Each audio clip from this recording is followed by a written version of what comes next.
Oh, ladies and gentlemen, boys and girls, children of all ages, if that music doesn't get you pumped for another Tuesday channel audit live stream, then I don't know how to help you. Come on, everybody, let's do this.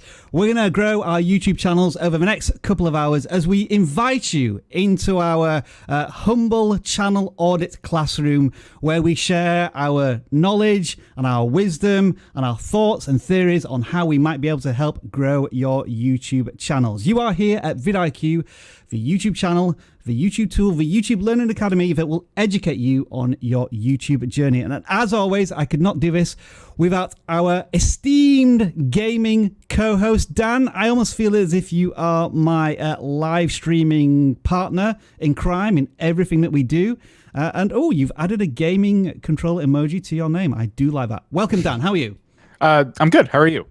I am awesome. You are a man of few words right now, but I didn't want to forget about the gaming thing, so I got ahead. You still have the rocket. Needed something. There you are. There we are. Well, you wanted more words. They weren't quality words. All right, Dan. Just calm down. Let's wait until we're actually into some channel audits now, because what we need to do right now is invite on a very, very special guest. We've had many partners joining the vidIQ community and family very recently, but it is my honor and my esteemed privilege to welcome today Sean Cannell from Think Media. Welcome, Sean, to the vidIQ family. What is up, Rob? What's up, Dan? What's up, vidIQ fam? Super pumped to be here and fired up for these channel reviews today. And as always, I'm out here encouraging people that you got to just press record. Oh, Sean's got all of the sound effects set up here. I'm really looking forward to what else he might be introducing to us here. Well, welcome, Sean. I hope you enjoy your inaugural debut performance here on the Channel Audit live streams. We'll get to know Sean a little bit later on as we start to audit your channels. But as always, I think we need to welcome everybody in, Dan. So let's do some shout outs. You can either say hello to the people that are appearing on screen right now, or someone in the chat. It's entirely up to you. Two lists of names I can't read. Let's do it. I see Short Reviews is here. I see Jonk, The Dennis Ball Show. We have Sheepster Plays, Tech Echo. These aren't so bad. Shadow Force. There's one here that I don't. There's like letters and stuff that don't make syllables at all. We have Ghoulie, and then we have Team Outdarks. Yeah, so one of the running jokes here, Sean, is that while we may be good at auditing channels, we are terrible at pronouncing channel names. How would you rate yourself when you're sort of encountering a channel name for the first time and saying hello? No, it's hit or miss. I mean, and they're going so fast, but I see Orcus, I see Eric, the Octopi, I see Sam, Glenn, Guller. Yeah, no, I'm with you guys. Well, the channel names could be tough. Absolutely. I'm going to say hello to the ASMR Gamer. I'm also going to say hello to Vault Tutorials, Big Laugh Television. The Brickaniac is also in-house. And as always, I just want to say hello and thank you to our wonderful moderators, as always, doing a fantastic job for us each and every single week. Now then, if you just want to let us know in the chat if you are new to this channel audit live stream or you are an original gangster, either way, this is how the channel audit live stream is going to function for the next 2 hours. This is your 1-minute explainer.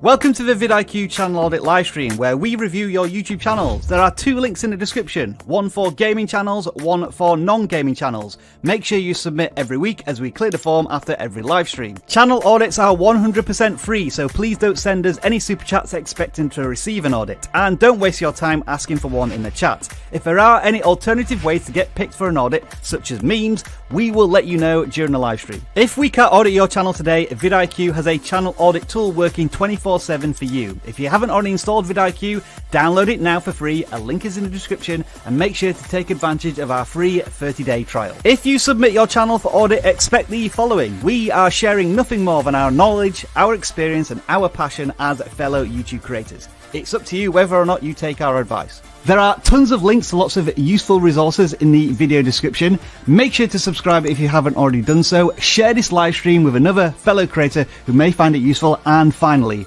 moderators, thank you for everything that you do every single week. All right, let's do this. And the final bits of housekeeping, as always, is that we continue to support the COVID-19 Solidarity Response Fund. So any super chats that you donate go to that excellent service. So thank you in advance.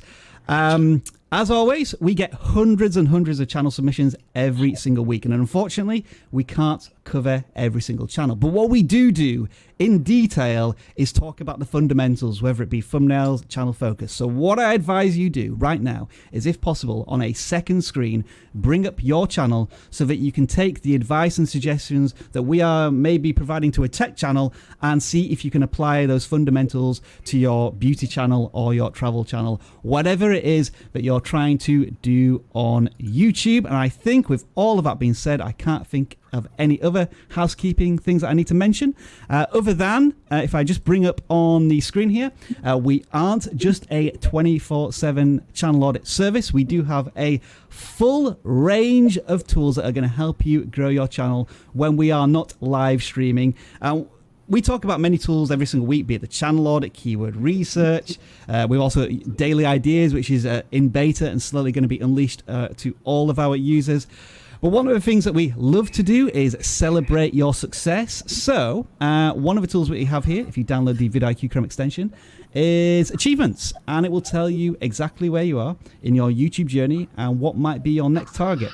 We recently celebrated 70 million views on our channel. And so if we wanted to celebrate that on social platforms, then we would just click that button, it would generate a certificate, and then we could share it on Instagram, Twitter, and so on. And that is one of the free tools that we have here at vidIQ. We have many more tools that are going to help you with data-driven decisions. If you want to take advantage of the 30-day free trial, then we have a link in the description, and hopefully, Daniel, if you can maybe put up a pinned comment as well, so people can take advantage of that. But with all of that being said, Dan and Sean, are you ready to audit your first channels? Yes. Then 100%. Let's do this. The first channel that we are looking at this week, as always, is the first channel that's submitted on the live stream form when we went public yesterday. And it is the Brickaniac, one of the channels that we welcomed into the live stream in our shoutouts. And it looks like it is a Lego channel. And I think, Dan, if you just maybe want to start with this one and try and introduce us to what you think this channel is about. All right. So if I had to guess, just by looking at the top row of thumbnails, they review Lego sets. So it's not just stop motion, not just stop motion, as if that's easy. It's not stop motion. It's not, you know, just I'm going to build some Legos today. They're kind of providing a specific value just by looking at the thumbnails and the titles off the bat here. If you want to keep scrolling. Are we seeing any particular theme here? I'm seeing some Star Wars stuff, but also Marvel Avengers figures as well. So maybe a broad spectrum of Lego stuff that they're covering here. Maybe. I mean, it's still Lego. I feel like that narrows it down. And then it's kind of Lego pop culture, you know, references as well. So you can get Lego sets that are just generic cities and things like that. But then you can also get sets that are specific to a game or a show or something like that. And I feel like most of the time it's always about more of those pop culture things. And there's a lot of really positive signs. Like there's a Fortnite one there with 5,000 views. Yeah, I spotted that one. There's another one with 5,000 views. It looks like when they do Fortnite, maybe there's 2,000 views on that one. Yeah. So there's a lot of positive signs. Should we maybe sort by most popular and see if there is like a theme in particular here of whether it be as we can. So just from the thumbnails alone, the most popular ones are when they're looking at Fortnite themed Lego of some kind. Yeah, that's a really, really good sign. I don't know how many Fortnite Lego sets there are or things you can do with that, but I'd be doubling down on that as much as possible. Well, Fortnite does tie in popular characters from everywhere, like Star Wars and Avengers actually appear in Fortnite, so there is some natural crossover that they could take advantage of as well there. There is, and it looks like that top video with 45,000 views did exactly that. So just one more thing I want to point out Yeah. before I bring Sean into this. As I was mousing over some of these, it looks as if they've got like a persona. Can you see that they're wearing a Lego mask, which I think is really cool as well, as a character on the show. Yeah, look at it, all sorts of cool stuff there. Sean, let's bring in your thoughts here. What do you think to the Brickaniac and their channel of 2,000 subscribers? Yeah, I like the pop culture, especially Fortnite stuff. And I think one of the big opportunities is moving fast with that. I'm sure it looks like that's probably happened a couple times. I know Fortnite, I'm not an expert in this space, but I know they've had concerts with, Travis Scott, or like whenever something hits, jumping on that again as quick as possible. We call it trend surfing. And if you could be one of the first to maybe build out a custom set or build out something about something that's hot right now in the moment related to Fortnite. But one of my favorite places to go, Rob, is the vidIQ stats area.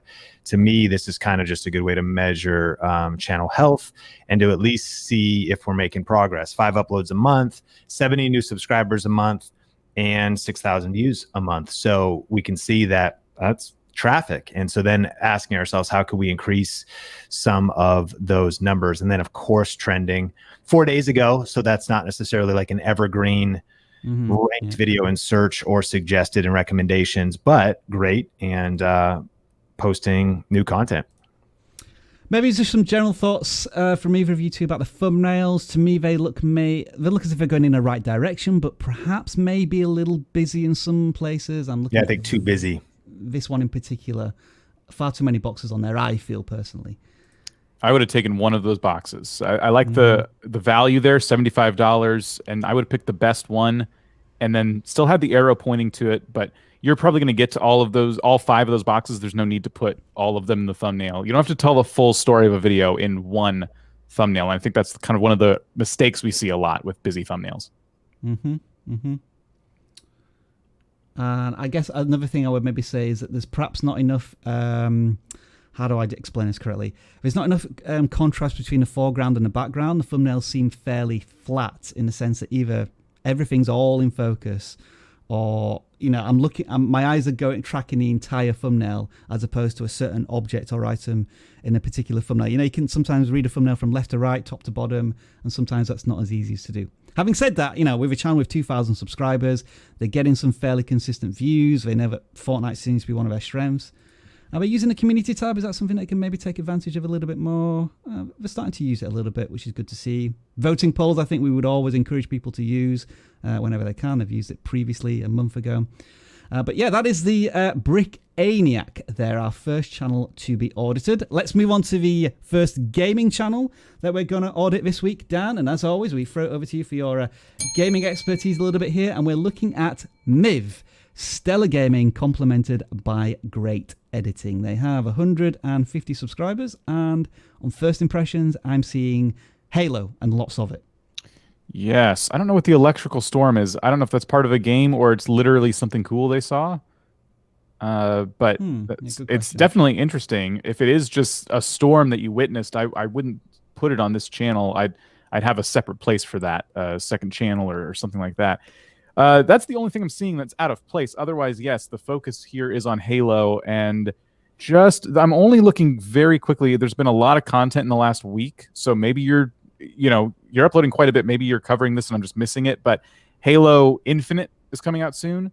And I would be just going all in on that content-wise, like things you'd like to see in the game, any news story that's come out, just, comb through it, give people any kind of, insight into what's going to be in the game, like top 5 features in Halo Infinite, things like that. Because playing the older games, while fun, and I'm sure they still have plenty of an audience, you got to consider what's being searched right now. And right now, Halo fans are looking at Halo Infinite. So, what are your thoughts on the fact that it's going to be free to play, the multiplayer? You know what I mean? What are you looking forward to in terms of new weapons and, people to fight and things like that? So that is the number one thing I would say. The second thing is the thumbnails. They're very, very, very dark. Especially in dark mode, yeah. Yes, especially in dark mode. You can't really tell what it is on the screen. While they're simple, which I like, it's just a character in a setting.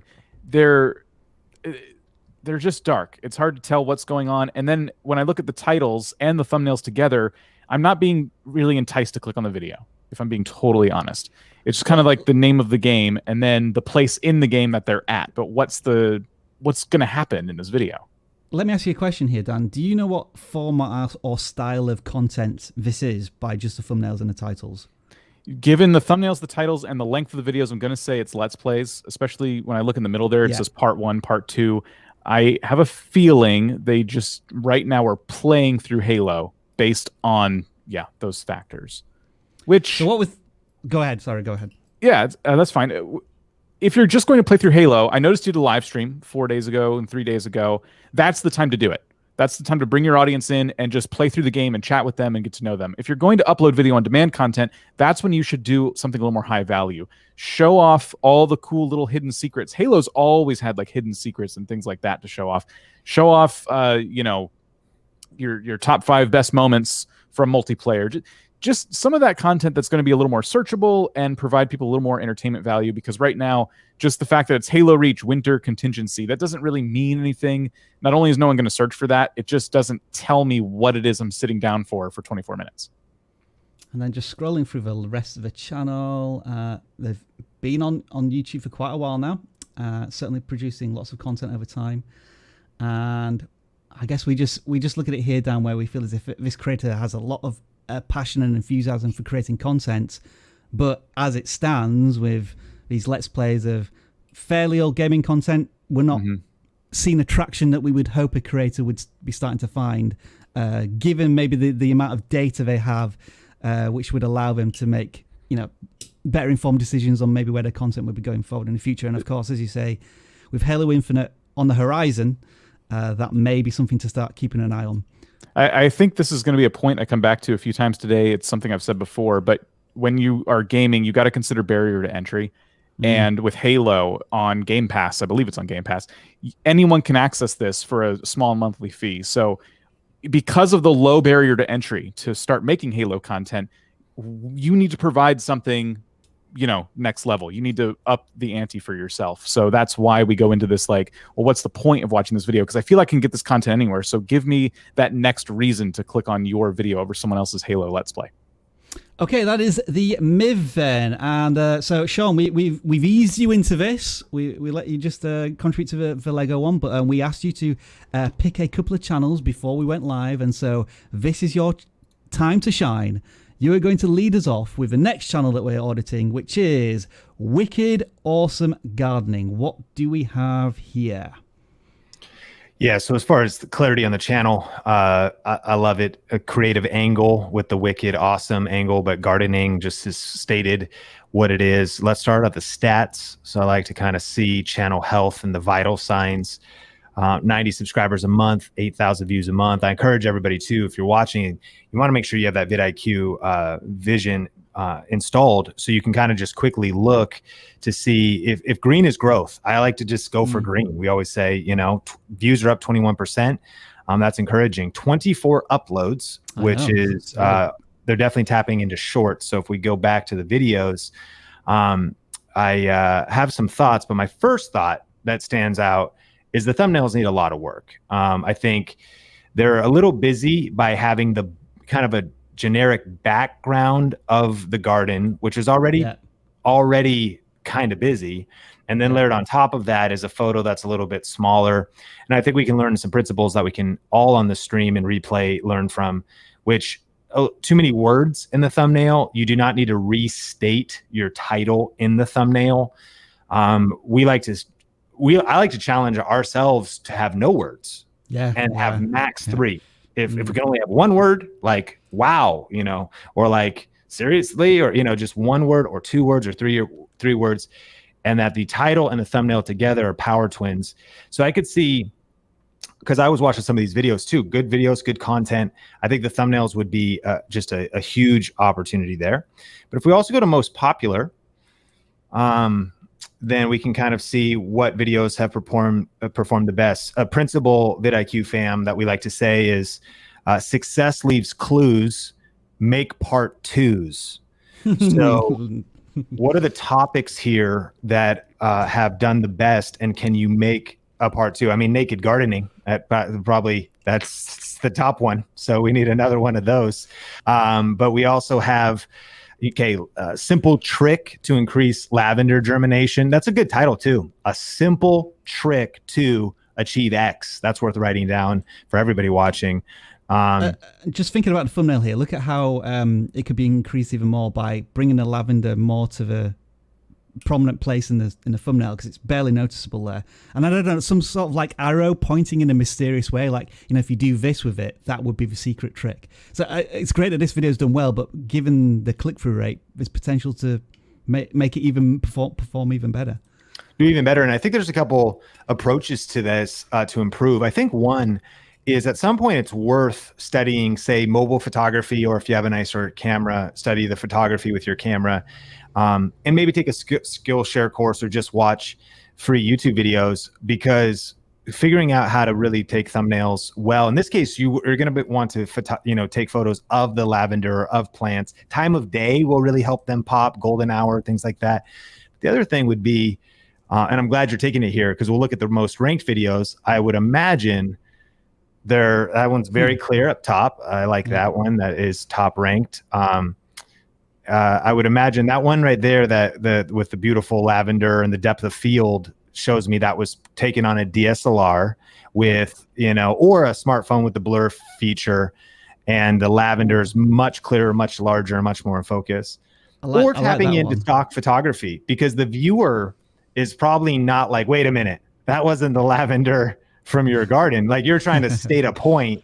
And so maybe tapping into some of the stock photography websites, or even free opportunities like unsplash.com, just free. You can use it for anything, and commercial as well, stock photography. But I think that pivoting the thumbnails and remaking some of those top topics could definitely get some traction. It's also cool to see shorts doing well on that channel, and that there's certain niches I'm noticing shorts doing well in. Cooking, plants, and gardening, things like that is one of them that they're doing really well. So leaning in on that could be interesting as well. What I'm also looking at here, just as we're doing a search here, Sean, is I mentioned this when I was on your stream on Friday. Whenever you see channels that are ranking and they have far more views and subscribers, it's a real indication that this search term is underserved by the creator community, and it's a great opportunity for somebody to maybe, as you were saying, what was it? Success leads to clues, make part 2. I think that was the phrase.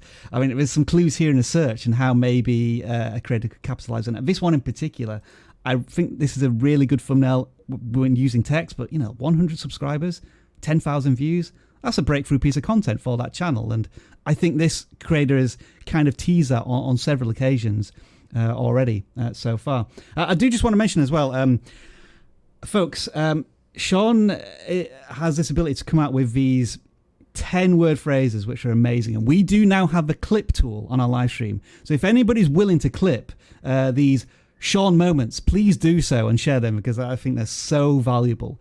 But yeah, that is wicked awesome gardening on the road to 1,000 subscribers and hopefully monetization. Thank you, as always, Sean, for your first, I think, full channel audit. Let's just find out a little bit more about yourself, because I did actually do a poll before we went live. And it's great to hear that as a shared community, around about 2/3 of the viewers here are already aware of you and Think Media. But just in case, if we're meeting for the first time, who is Sean Cannell and Think Media? Yeah, I appreciate that, Rob. I Think Media, we are now a team of creators, and our mission is to help people with the best tips and tools for creating content, for building your influence online. So specifically, we talk a lot, you can see in some of the thumbnails there, we talk about smartphone rigs and cameras and microphone and lighting and different software options, as well as some tips similar to the vidIQ kind of strategy side of things. So the tools are the cameras and how to use the cameras and lighting and live streaming software. And then the tips are some how to get the views, grow your YouTube channel. And I just started shooting videos in my bedroom, 10 years ago, and started as a solo creator like all of us do.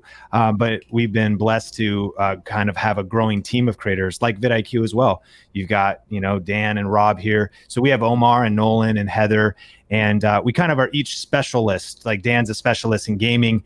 Nolan's kind of a specialist in storytelling and filmmaking. Omar definitely with practical cameras. Heather on mindset and keeping things simple. I kind of bring that YouTube strategy and the kind of founder of the channel. So it's been a great journey, and we're at a crazy pace now. We're posting 5 videos a week, on our way to 7 a week. And so I also want to encourage people. That's because we have a whole team working together to do it. But our goal is to have 5 full-length videos a week and then 2 shorts. And so always experimenting. And we like to also be guinea pigs, just like you. We like to do tests and experiments and learn things that we can then pass along, whether it's mistakes or things that didn't work or the things that did work, so our community can go further faster when growing their YouTube channels. And were you happy when Nolan made a video using a $100 camera? That's a good example of a really good storytelling video, actually. Great storytelling, and he was very intentional about it. That one's on fire right now. I think it'll hit 1 million, and because it holds the retention and it's being served to a new audience and browse features and suggested. And it's a great story, and it did trick me. I watched it on the phone, the video previously that he shot with that camera. I wondered why the shot composition was so weird, because that camera doesn't have any autofocus or even manual focus. So he had to be far away from it or whatever. So I was like, man, what a weird shot composition. But because of my phone's resolution and because I was focused more on the content he was teaching, in our Slack thread, I was like, Tony was like, hey, I can't, he didn't even notice. And I was like, yeah, I didn't notice at all. And it was just kind of proof that while gear can, production value certainly can kind of give you an edge, it's really the content value that is more important than the production value. And never let gear be a limitation on your content creation. It's really not about your resources. It's about your resourcefulness.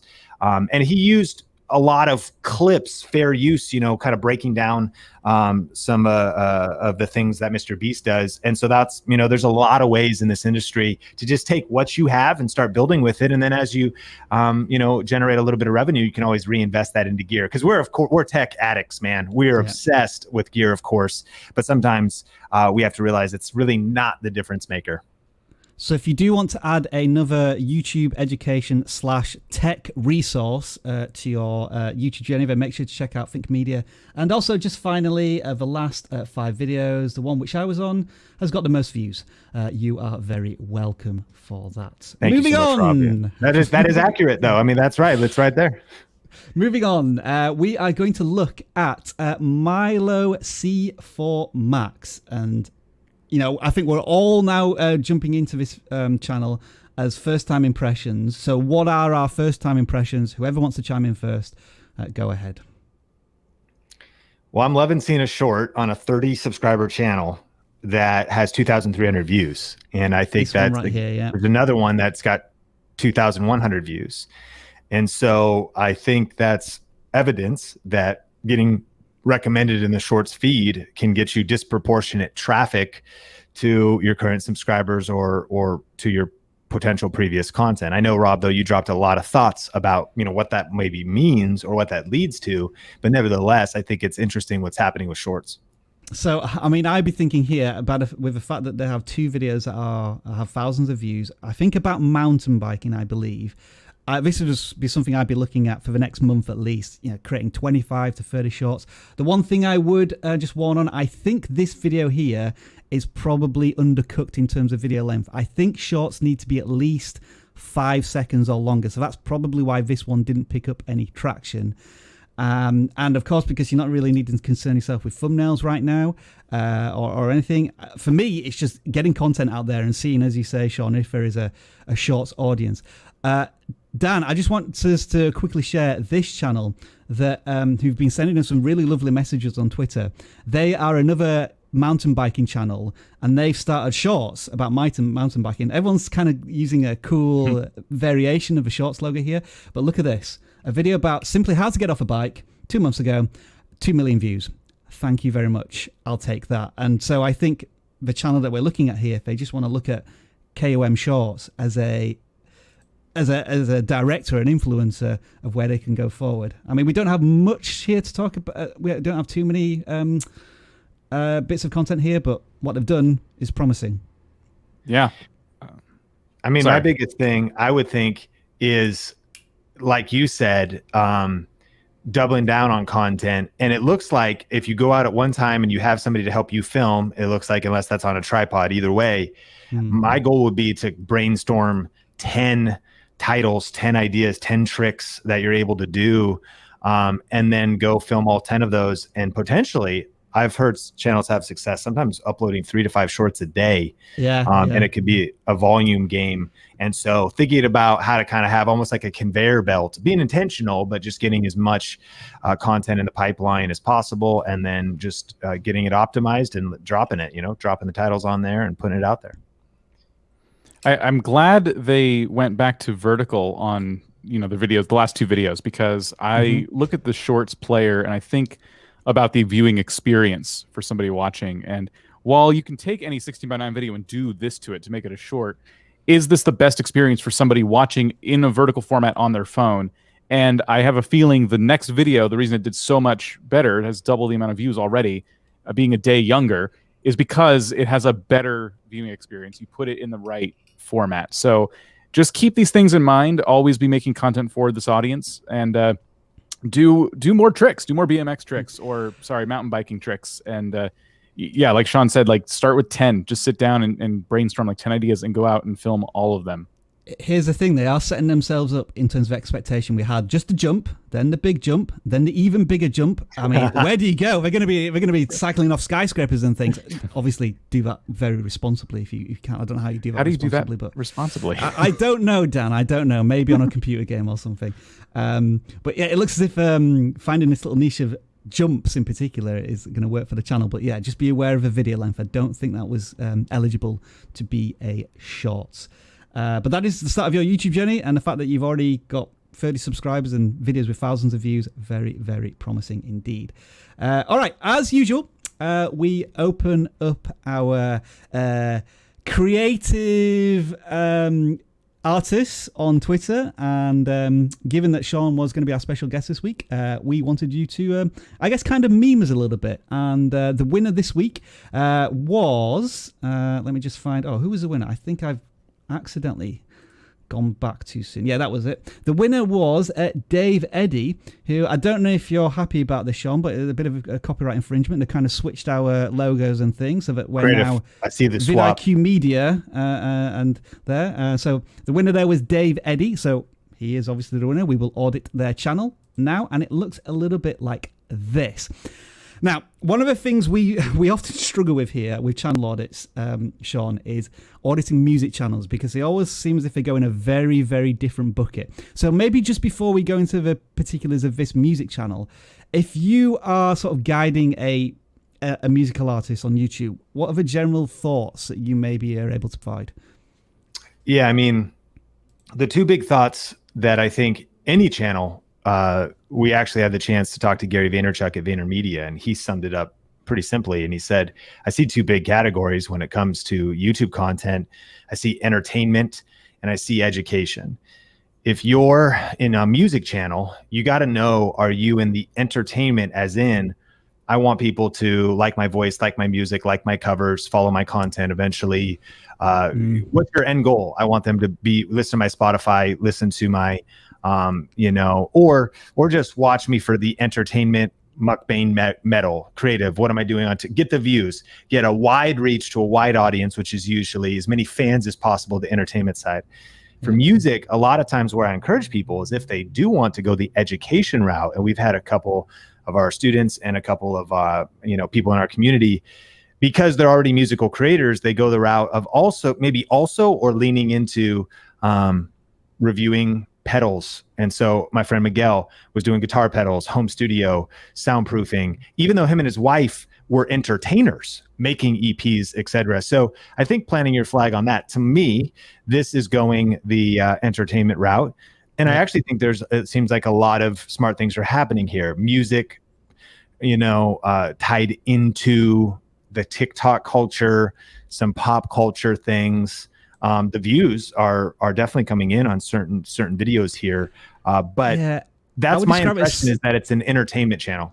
I would describe the views as spiky in that sometimes they're getting 600 views, 200 views, excellent, and then other ones where they have 61 views or just over 100. So it feels as if there's split audiences here, or that the creator is delivering to their audience, maybe 2 in every 4 videos, but then they want to. There's always that balance between content for the audience and content to creatively sustain me, and I feel as if there may be that pull, that tension, as you described on Friday, going on here. Is there anything in trending?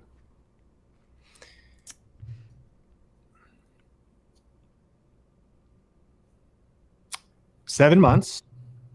Oh, wow. So is that still bringing in lots of views right now? 100 views per hour, wow. 7-month-old video. I mean, that's a smash.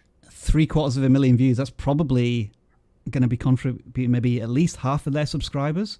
Yep. This metal remix. Yeah. Okay. It's a good spot there. And so that's also, I mean, would you double down and build around that?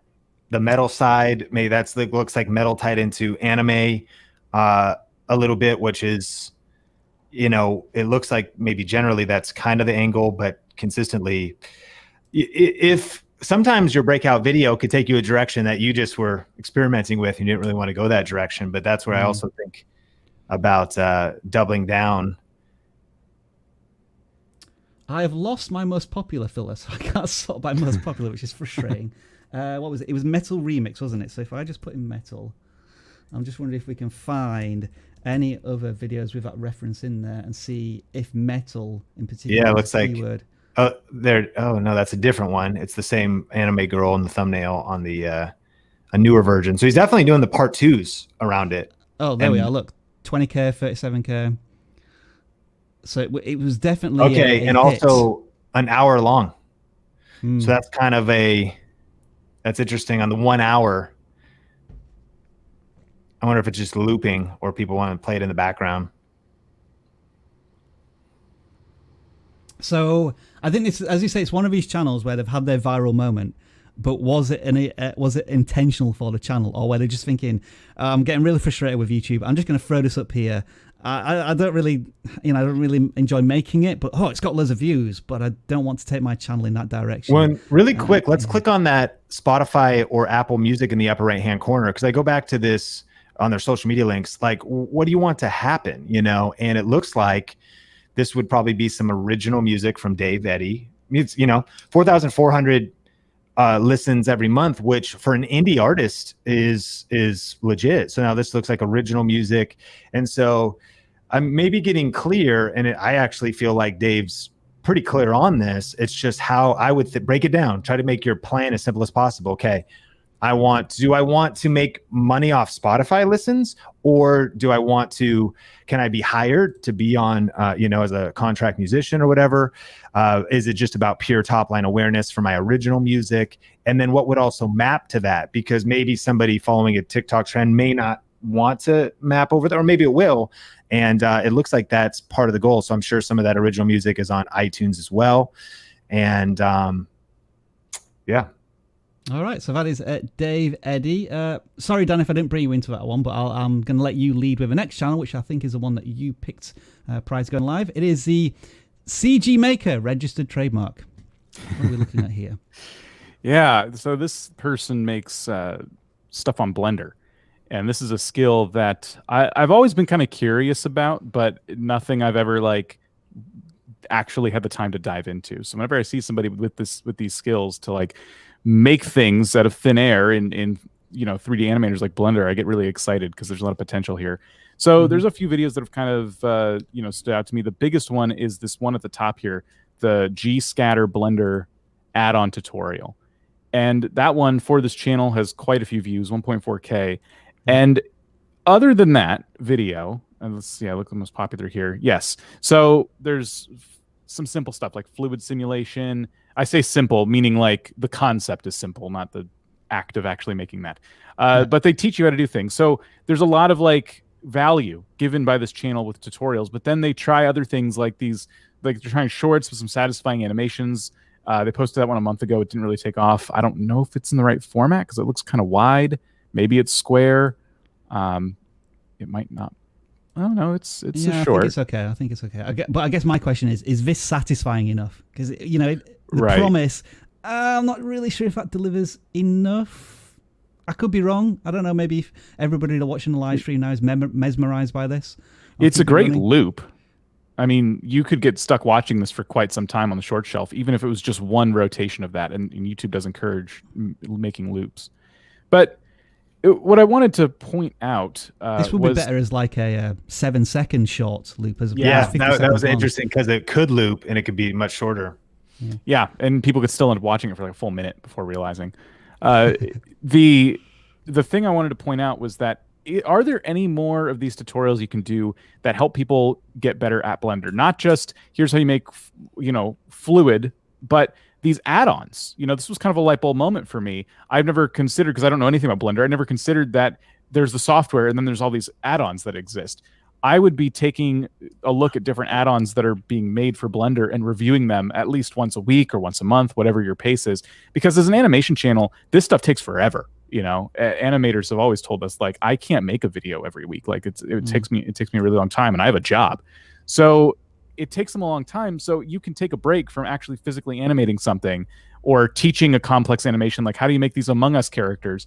And you could just show something a little bit easier for you as the animator and say, hey, I found this new add-on for Blender. It's going to help you do this. Now, even if you don't use that add-on, that's okay. If you feel like it's going to be helpful to somebody, whether or not it's of interest to you is irrelevant at that point. So these are some things, some ideas to give you, because I think it's going to be a matter of content for this channel. You'll notice their last video was like a month ago. Okay, so we're ranked number 2 for that particular tutorial. I know it's influenced by our preferences and searches. I was just looking at the thumbnails, and I don't know if it's just me, but I'm not necessarily a fan of a lot of dull colors, a dark green, a dark brown on a black background. It doesn't really excite me, but that was only the most recent thumbnails. When you go to the most popular ones, they are kind of depicting some sort of Blender animation in motion, and they have a lot more pop to them. But these are all, more than almost a year old. I'll give final thoughts. Sorry, Dan, go ahead. Yeah, there was one more thing I was going to point out about the thumbnails. I'm glad you mentioned it. I almost forgot. These thumbnails, especially the fluid water ones, just do not need the text. I mean, the text is in the title on those, and I think you could be taking advantage of those two things working together. It says how to make fluid simulation. You have water going into a glass. I would have taken away the Blender logo, or maybe made it smaller, and then taken that text away completely, which is hidden by the timestamp at this point anyway. All right, then let's move on to the next channel. And I think, Sean, this was your second pre-audit selection. It is the One Strange Adventure, and they want to be strong, thankful, resilient, adventurous, natural, genuine, and eager. And I believe all of them spell strange as their value proposition. Yeah, interesting, creative, cover image. Not necessarily clear on what it is, but as soon as I saw kind of adventure and then saw the topics, I was like, okay, there's definitely travel here. It looks like there's some RV. They're kind of on the move. I caught that rather quickly. Let's hit stats up just to check out, how the vital signs are doing. And I thought this all looks great. Go for green. If you're running a business, you want to be, profitable. You want to be growing, not shrinking. And so 2 uploads a week, 250 subscribers a month, or the last, month. And then views are looking good. Thumbnails are consistent with the kind of the white yellow. So I like that. I think sometimes like the Niagara Falls one in that corner, that looks really clear to me as far as how it's been spaced out. In some cases, trying to fit a whole RV, it's leaking inside. I think the principle, Rob, I think you'd agree with. How do you tell a story? And all you need to do is tell the story. And so can you pull things in a little bit tighter? Can you show things off a little bit? The e-bikes, do you need to show both e-bike? Can you just show one? Can you try to isolate it a little more by putting it on not quite as busy of a background? That's a pretty good thumbnail as well. Yeah. But let's also hit most popular up on this channel. And I like to think about what are some of the part 2s we could make. And one of the things that was interesting was some of the locations were super clear. It looks like that Brickaniac Island, Michigan, things you need to know before you go. There's some utility to that. and that one's 51,000 views. RV accessories, so that's a very, again, practical answer a specific question or review a specific product. The third video, ASQ, answer a specific question, why buy a grand design RV? And then the next two top videos are specific places, Torch Lake, and then Traverse City. So, maybe there's a mix of some things a little lower. It says maybe some vlogging that's kind of intermixed there.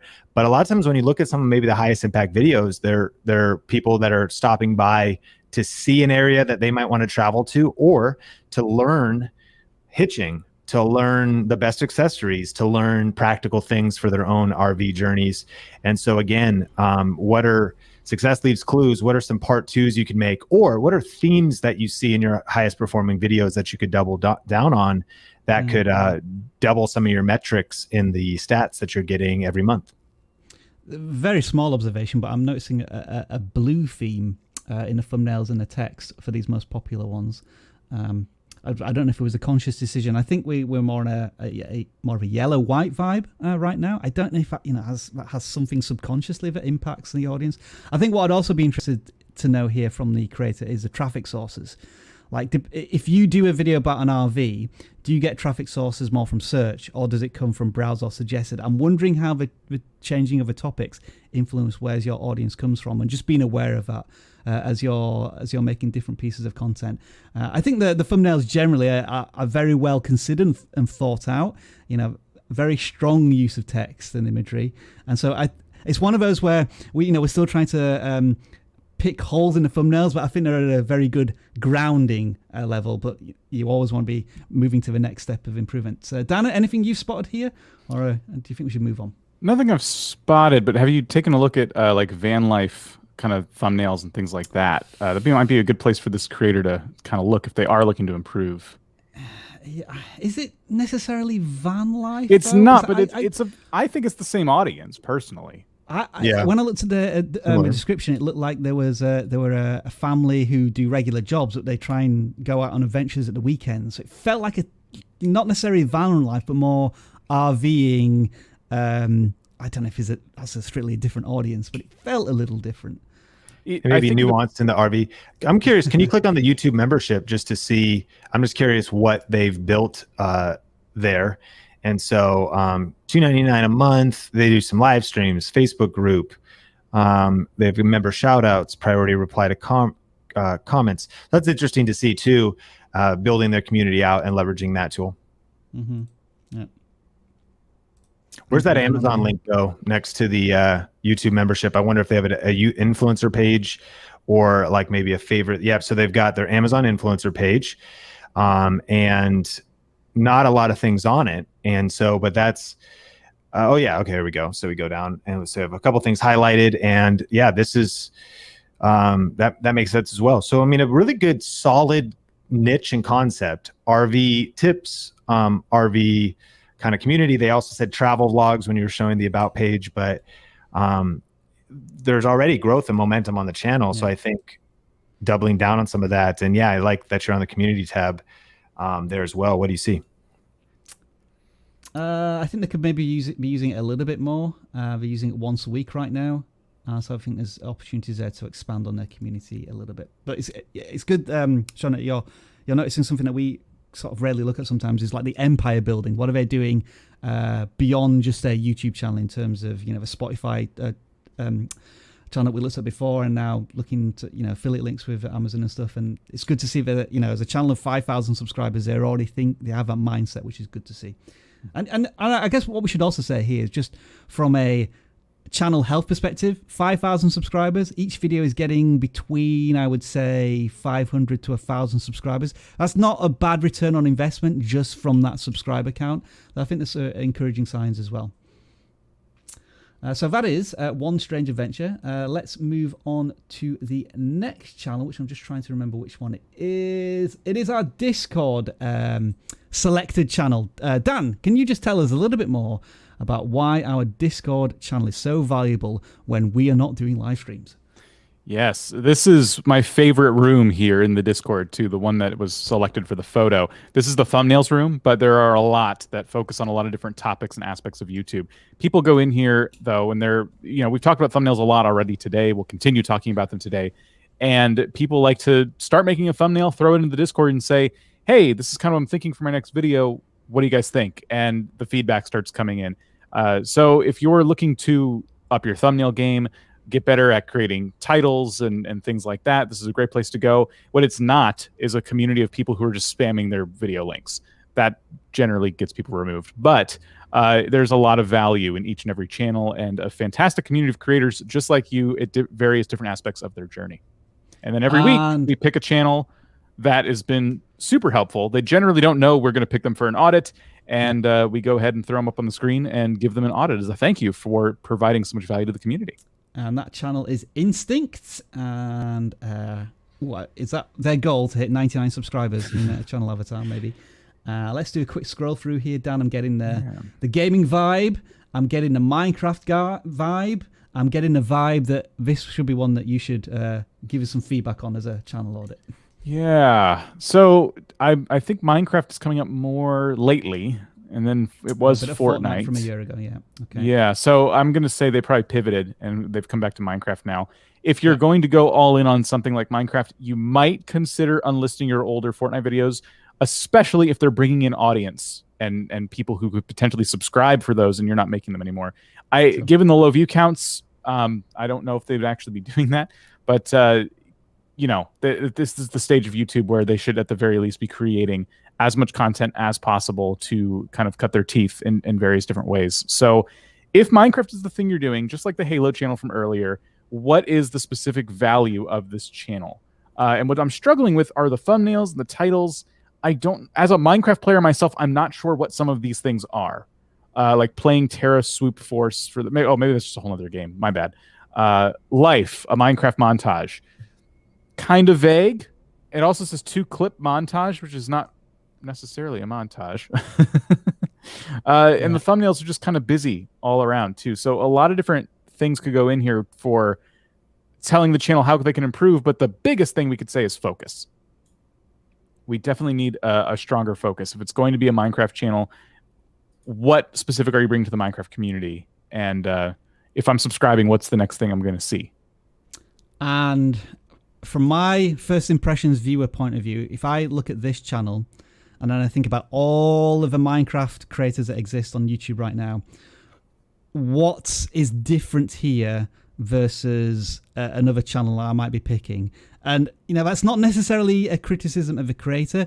It's just the situation they find themselves in as a very competitive, saturated section of YouTube. I mean, Dan, we always look to BlockFacts as an excellent representation of somebody who found a very unique way of focusing on the Minecraft topic, of almost being an encyclopedia of, I'm going to talk about this block for 27 seconds and move forward. I'm not saying that this channel should do this, but what's their hook? Why should I come back for the next video after I've watched playing Terra Swoop Force for the first time? Is that even a Minecraft game? I'm not really confused. It looks kind of blocky like Minecraft, so that's why I was confused. But they're probably just trying to find other games similar to Minecraft, maybe for a pivot strategy. But ultimately, I think we're lacking channel focus, which is going to be the number one thing you want to work on before worrying about the nuances of titles and thumbnails and things like that. That can come later, but start sitting down and brainstorming some ideas about what it is you're going to bring to the Minecraft community. This game is not expensive. Lots of people have it. New people that are buying Minecraft today, and then a lot of them are starting YouTube channels around it. So be considering all of these things. What's going to help you set yourself apart? It is possible. I don't want to say those things and discourage anybody, but it just takes some kind of brainstorming and creativity. Okay. Play games. Okay. Good to hear that. So that is Instinct. What we're going to do now is, just before we move into the second hour of live stream in channel audits, we like to do some shout outs. So this is a part, Sean, where we're not necessarily doing full audits for channels, but we want to acknowledge as many people as possible who've submitted. So we just want to say hello to the channel, maybe one or two things about it, and then we move on to the next channel. So Dan's going to demonstrate first. Dan, you're saying hello to Elliot and Joe, adventure filmmakers. So filmmaking channel. I'm already really, really loving the thumbnails. There seems to be a lot of storytelling, that you're going to find on this channel. Just at first glance, I think they're doing a really good job. Yeah, I think they're doing like either documentaries or short stories. But I think what the most interesting thing is here, that it feels as if they're telling us that they're making a video using a certain camera, like the A7 III, and I think there was another one, Samsung Galaxy S21. So like just telling stories using different cameras. And I'm wondering if that's their interesting, unique selling point of how we're going to make these really cool, interesting videos using a everyday piece of tech. And the view count seemed very promising as well for the channel. Absolutely. Elliot and Joe. And by the way, this doesn't discount you from being selected later on. You may be randomly picked, but we're just doing the shout outs for the time being. I'm going to say hello to, now this is Hacked 4D Tiny. One of the things I always talk about in terms of channel names is, will I remember how to spell this channel in an hour?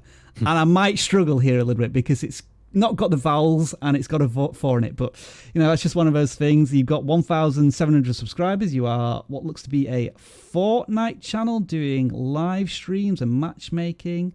I've seen one standout video here with 800 views. What caused that video to be really successful? Was there something in it of particular interest? How can you focus down a niche a little bit there?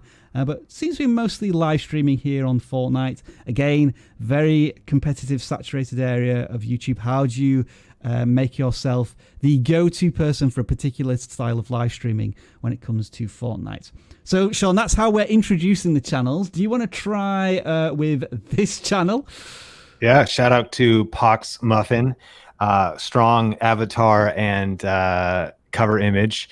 I like that. I like that you're using Buy Me a Coffee. Cool service to consider as kind of a way to get tips. And you can always check the creator split, like depending on whether you use Patreon or the different services.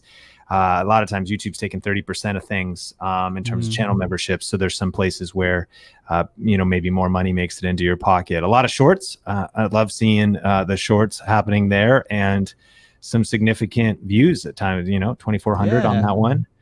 So they're, yeah. And a lot, it looks like almost daily on the shorts. So just cool to see that steady consistency as well. So way to go of leaning into that new feature. And shout out Pox Muffin. Quick question, Sean, while we're on the topic of, I think YouTube call these paid digital goods. I've noticed that you've got access to the super thanks on the Think Media channel. I guess you've just tested the tool right now. Has anybody super thanked you yet? I turned it on one of my old channels. I don't know if we turned it on. I think it just turned on. I don't think let me check. I'll report back. It's right. It's right there. It's right there. So we could if we wanted to, but I'm very stingy. So I'm not going to do that right now. All right. So Dan, who are you saying hello to here? History Explained. They're about to hit 30,000 subscribers, and I'm going to say consistency is the game, except not in terms of how often they upload. Oh my goodness. So content spanning over the course of a year or so, all the videos getting over 100,000 views from days of old. So I'm guessing these get a lot of views as they kind of sit on YouTube for a while. Interesting. Yeah, let's just quickly check that. Does it turn into like evergreen content? So it got a nice little jump, and then it's just been flowing consistently ever since there. Yeah, so this is really cool because we see channels like this sometimes where they're trying to like cover history, and we tell them, well, what kind of history are you going to cover, so on and so forth. And it looks like this channel's kind of found their niche in this kind of space. Ancient Egypt looks to be their current niche, and they've got another 1,340 years of history. No, that's BC, isn't it? So we've got 3,500 years of history to go through. So there's plenty of video ideas potentially there going forward. But you just thinking like more content, more consistently if possible. If possible, I would always hesitate to tell people make more videos if that means they're going to be damaging their mental health in doing so. If you don't have the time, sometimes we have a lot going on in life. So make as many videos as you can, but definitely I think your channel will blow up even faster than it already has if you adopt a strategy of posting a video a month at least, if not more, if possible. Mm-hmm. I'm going to say hello to, is it Michael, the superstar? Congratulations on 1,000 subscribers. We're joining a superstar family here. Now, the thumbnails, when I loaded this up before the stream, I couldn't work out if this was a game or just very unique thumbnails to their style. Very bright and colourful, lots of punch to them. But I was thinking, is this Fortnite or is this another game? Adopt Me. This is Roblox. Okay. Oh, right. One of the Roblox mods here. Yeah, some very healthy view counts here, and they're publishing content on a regular basis. Live streaming as well. I mean, for a channel with 1,000 subscribers to get hundreds of people watching live streams, that's already pretty good stuff, isn't it, in terms of watch time and building a community. Absolutely. Yeah. So that is Michael the Superstar. Hopefully you've reached monetization. Given you it could be on the way. Yeah. With those longer streams and 1,000 subs, yeah. And of course you do have to leave them public, I think, with live streams in order for those watch times to count. And last but not least, Sean, you are saying hello to DeFrancis Place. We look like some Battlefield Warzone stuff.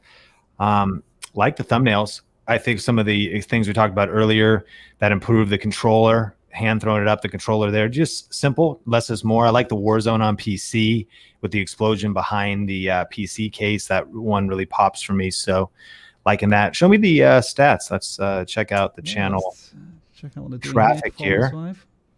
71,000 views a month, 8 uploads consistent every two a week. And so maybe down a little bit. I'm curious, Rob and Dan, what you believe about the summer slump. Is it a thing? It feels to me like it's been a 2021 slump, to be honest. But I think that is definitely a thing in certain topics, and I think YouTube describes this as seasonality. And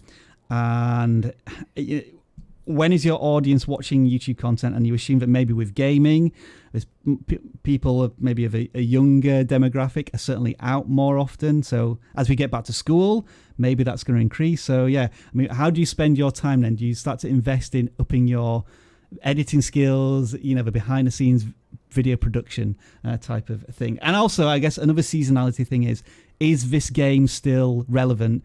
We're looking at Battlefield here, and I know Battlefield I think there's a new one coming out in the fall. So definitely thinking about, what's coming up in that game could be usable as well. I'd say for my personal channel, I was thinking my views were down, but I've had a couple videos pop, it just happens. So where I'm noticing the lowest numbers are live streams. I think my live streams have gotten, I've lost maybe about 10 to 20% of my concurrent viewership since summer kind of kicked off. All right. Those are all really relevant points, and there's a couple of people in the comments talking about the importance of talking about seasonality to encourage creators. That's a great point. Maybe the Olympics, you do think that sometimes attention just shifts for a season.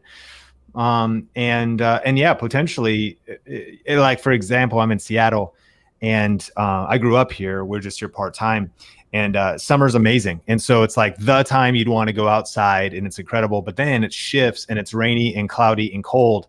And so there may be certain seasons, depending on where your audience is, where you're just driven inside more and a little more hungry for content. So every niche is probably different, but of course you always want to take personal responsibility and adapt your content and think about what can you influence. But there's always external factors too. Sometimes it might just be intuition, or maybe it's a real legitimate thing that is not something we can control. So you don't want to be hard on yourself. You want to go with not just every season, but also playing the long game. Doing this for so many years, I've learned that if you tie your emotions too much to the last 28 days, you never want to tie your emotions too deeply to your channel anyways. But it's much wider views, year-long views. After year, you start realizing, okay, it is summer. And, for us, the holidays get crazy because of Black Friday and Cyber Monday and things like that. So anyway, seasonality is an interesting topic. I think I was watching a Marcus Brownlee video where he kind of mentioned that imagine you're a basketball player but everybody's playing on the same court. You know, it doesn't matter what level you are. You're all playing on the same court with the same audience. And even the best players in the world, like LeBron James, can't shoot 50 points per game. You know, there's a certain element of form.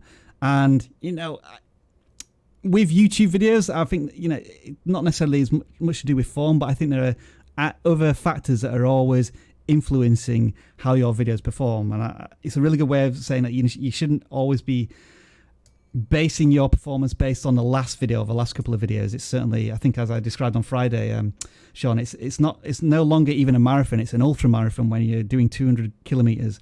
You know, you're running, you're swimming, you're cycling, you're climbing mountains, and as long as you have a passion and you're impacting and influencing an audience, then keep doing it. Yeah, Rob, it was funny because I got the one-liners, but when you said that one, I was like, oh man, you just went up me. You know, a lot of people say YouTube's a marathon, not a sprint. You're like, no, it's an ultra marathon. My next thing will be like, YouTube is a Tough Mudder ultra marathon. You know, Iron Man. YouTube is an Iron Man, not a sprint. Yeah, absolutely. That is the end of the first hour. So what we're going to do now is going to move into a random portion of this where, you know, anybody who's submitted their channels may get picked. But just before we do this, I asked Sean before we went live, and he has willingly volunteered to be our meme of the week. So what happens here is that I'm going to put Sean on full screen for 5 seconds, and you're going to take some screenshots as he does some poses, maybe he's got some props, whatever, and then you're going to take those images and you're going to post them on Twitter, #channel audits, and we will pick some of our favorites to be audited. So with that being said, Sean, take it away. Everybody start taking screenshots if you can. That is just going right through my soul. Was that? Oh. Now, we've never had a motion like that. That could be very interesting one to take a screenshot of. And yeah, I'm sure that's going to be turned into a lightsaber in around about 15 seconds. All right, I think that will do, Sean. Thank you very much for volunteering there. We'll check the Twitter feed in about 20 minutes' time. And let's just get us all back on screen. Because now, what we have next is the random section with something quite awesome.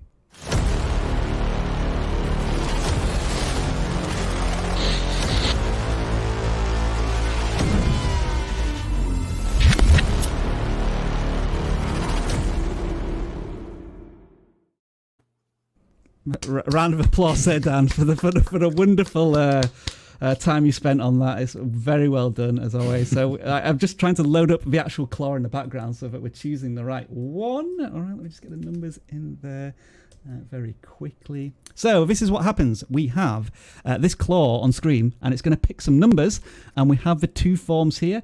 We have 338 non-gaming channel submissions right now, and look at that, 400 gaming channel submissions already. So let me just fix that number to make sure that everybody is included. And I think we looked at a gaming channel last, was it, on the shout out? So let's pick a non-gaming channel first, and that number is 256. And so this really is any channel that is submitted. We're coming into this a little cold turkey. We don't know what we're going to expect here. First impressions, we are looking at 1111 Vids. All right then. So first impressions, what are we getting from this channel? They're relatively new. They've been on YouTube for a month. I'm being drawn to this tutorial about Audacity, so I'm thinking an audio channel. But then there's a day in the life of a filmmaker. And something about another vlog. So it feels to me, just as first impressions, that this creator is just trying to find their vibe and their topic, and they're just experimenting with making video content, and there's nothing wrong with that to begin with. So, you know, first impressions, where might we be guiding this creator at the beginning of their YouTube journey? Yeah, just to echo that, Rob, I do think it reminds me of my own journey. I started my personal channel, and the first 100 videos are just super random, but they were very formational. I was testing things. I vlogged a little bit. I made some cooking tutorials of some recipes my parents taught me. And I was just trying to test out different things. And so I do think it's something about embracing that season. It might not lead to great results, but it's less about, we say, use your season in obscurity to prepare you for popularity. Make sure you clip that, folks. Clip it, clip that, clip it. Make sure it's clipped and shared. Thank you. So it's like, yeah, like what you're learning to create, you're learning video editing, and then maybe give yourself some challenges. So challenge yourself to do a faceless video. Challenge yourself to maybe do a voiceover and do all B-roll. Challenge yourself to do a talking head video. Challenge yourself to go live. Challenge yourself to really do a heavy edit and trim out a lot of different things. Challenge yourself to do sound mixing in terms of bringing in sound effects and music, because you really can sharpen your YouTube skills and your content creation skills while having fun in the process. And a theme might form, and then you could pivot your channel that direction as well if some of that content breaks out. I mean, there's also already some seeds of promise here. Like each video is getting double digits. You know, sometimes that can be really challenging, especially for gaming channels in a very saturated area. And this channel is getting, they've had over, I'd say 200 views on their channel. One video's got over 50 views, and it was like a music video, so that's interesting to note there. And I think, as you say, Sean, as you create those your first 50 videos or whatever, you're going to have so much data, and you're probably going to have like 2 or 3 standout videos from that collection, which maybe have 100+ views, and you can start to really focus in and say, why did more people watch that, or why did they watch for longer, and so on and so forth. So Dan, any final thoughts on this one? No, I think you guys covered it very well. Okay, thank you very much. I think the one final thing I would say credit here is they're already starting to use custom thumbnails very early on, and that's something that I really preach, in that wherever you are on your journey, spend twice as long as your thumbnails as you currently do and make them half as complicated. And even these thumbnails, to begin with, they're not chaotic. You know, there's a lot of work to be done, but I think you're in there's good grounding for this channel as a whole. And I think you've just gained a subscriber as we've been watching, which is brilliant to see. Let's go back to the claw, and we're now going to pick a gaming channel here. So this is going to be channel 231, if I can key this in right. And we are looking at, let's see what we've got here. All right, Dan, I'll let you lead with this one. Okay. They said on their form they were a Let's Play channel. Let's see. If we scroll down, does that track? Okay. It does seem like they are. The videos are of that length. And I would say that it's kind of hard to know what's going to be next. I'm seeing... You know what? It kind of feels like an animation channel. So, I don't recognize there's a really good point names. here. There's a really good point here about expectations set by the thumbnail in the title versus what's in the video itself. And I was thinking, are these animated videos on Nintendo characters, and then you mouse over it, and it's actually actual gameplay. So I'm wondering, I'll be fascinated to see the audience retention in the first 30 seconds. Like, are people just suddenly thinking, oh, this isn't actually an animation, this is a Let's Play, and they're clicking off? Or they're staying on the content, which means that the thumbnails are doing a really good job. Yeah. Well, okay. So now that we kind of have that context, I would say that a lot of work potentially could be getting put into these thumbnails. Maybe they might be hand drawing these characters for all we know. And unfortunately, it's not really translating, because I think if you were scrolling by on YouTube, you might not realize that's even a video game. You know, you might think of it as an animation video. And if you're excited about that, you click in and it's a game. Or if you're interested in Conker's Bad Fur Day, it doesn't really resonate with you that that's what you're looking at, so you skip it. But that's the first critique. I think the thumbnail should be simplified in some way. The next critique is, I don't know if I were to subscribe for this Conker's Bad Fur Day series. Are you always playing that? And the answer is no, because the latest video is not Conker's Bad Fur Day. And then, this is going to be a good search to do, because this is a very old game. It is. I remember playing this back in the late 90s. It's a very controversial Nintendo game when it was first released. It's one of the first mature rated games, I think. Yeah. Like 2 years ago, 11 years ago. And these are from channels with millions of subscribers. Like, if I sort by the last month, what sort of audience is there on a regular basis? Okay, there may be an audience, but again, these are still larger channels. Like that one right there, 400 subscribers, only 30 views. It's ranking highly, but nobody's watching it. Yeah, I think for today's day and age, the only context you would put Conker's Bad Fur Day in on like a gaming channel would be to review it as part of like gaming history or something like that. Yeah. So maybe that's something you could do if you have a lot of these older games.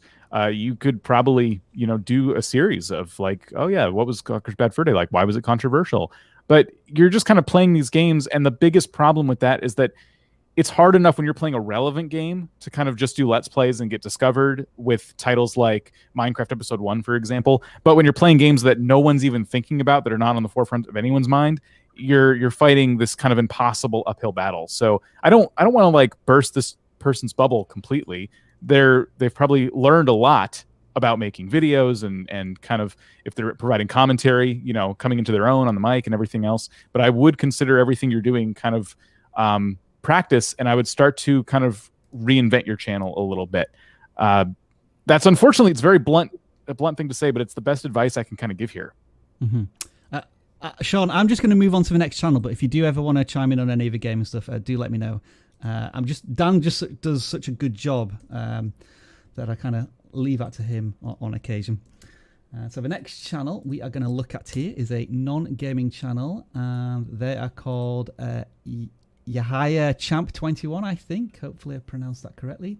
Challenges, vlogs, and more.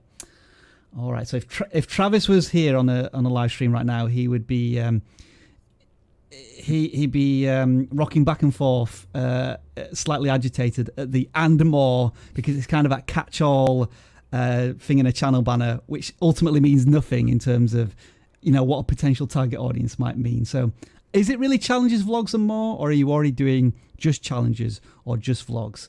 And what does the content itself reveal? When again, people certainly succeed vlogging, even challenges. In this case, you know, I think about the throwback, the ice bucket challenge, the girlfriend does boyfriend's makeup challenge, like that kind of thing. To me, again, those niches are just really tough. And more adds insult to injury to me, because it's like challenges is pretty random. Vlogs is also pretty random. Like what kind of, as soon as you go like RV vlogs, you're already maybe, and even travel, but maybe there's an aspect of travel, a limitation to it. I'm a digital nomad. I'm just staying in hostels. I'm in a certain part of the world. But yeah, it is kind of just a catch-all channel in general, and it feels that way.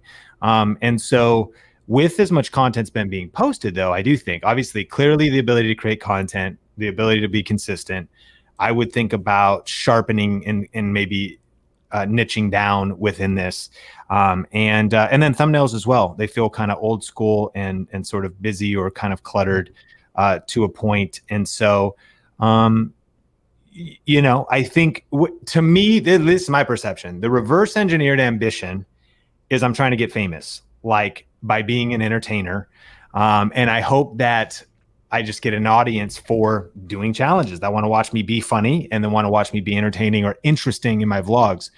So I think it's just important to be clear about your ambition and then to sprint towards that target or pace yourself on the ultra marathon towards that target.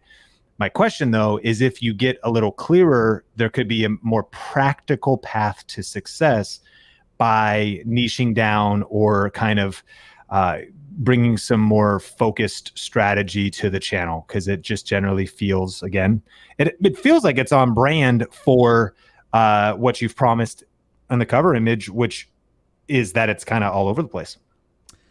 What I am seeing here is with a channel with 700 subscribers, the view counts are generally, I mean, these most recent ones are a little undercooked, but I was mostly seeing views in the 150 plus.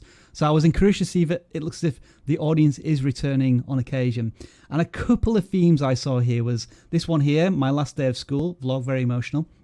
So I think, as you were saying there, Sean, you could really identify that with a target audience, you know, somebody who's going on to the next stage of their life, maybe moving from school to university. So there's perhaps almost like an educational, big life-changing vlog thing going on there potentially. But at the moment, it definitely feels like they're on their summer holidays doing a bit of traveling, and the audience isn't quite reacting as well as I think some of these previous vlogs. And I also saw second week of Ramadan school as well, so there was an aspect there of following their faith, and that seemed to generate some interest in the audience as well. So there's a couple of threads, but maybe they're not pulling on those threads enough to grow the channel as much as they would like. And what do the stats say? Yeah, let's have a look at the stats there.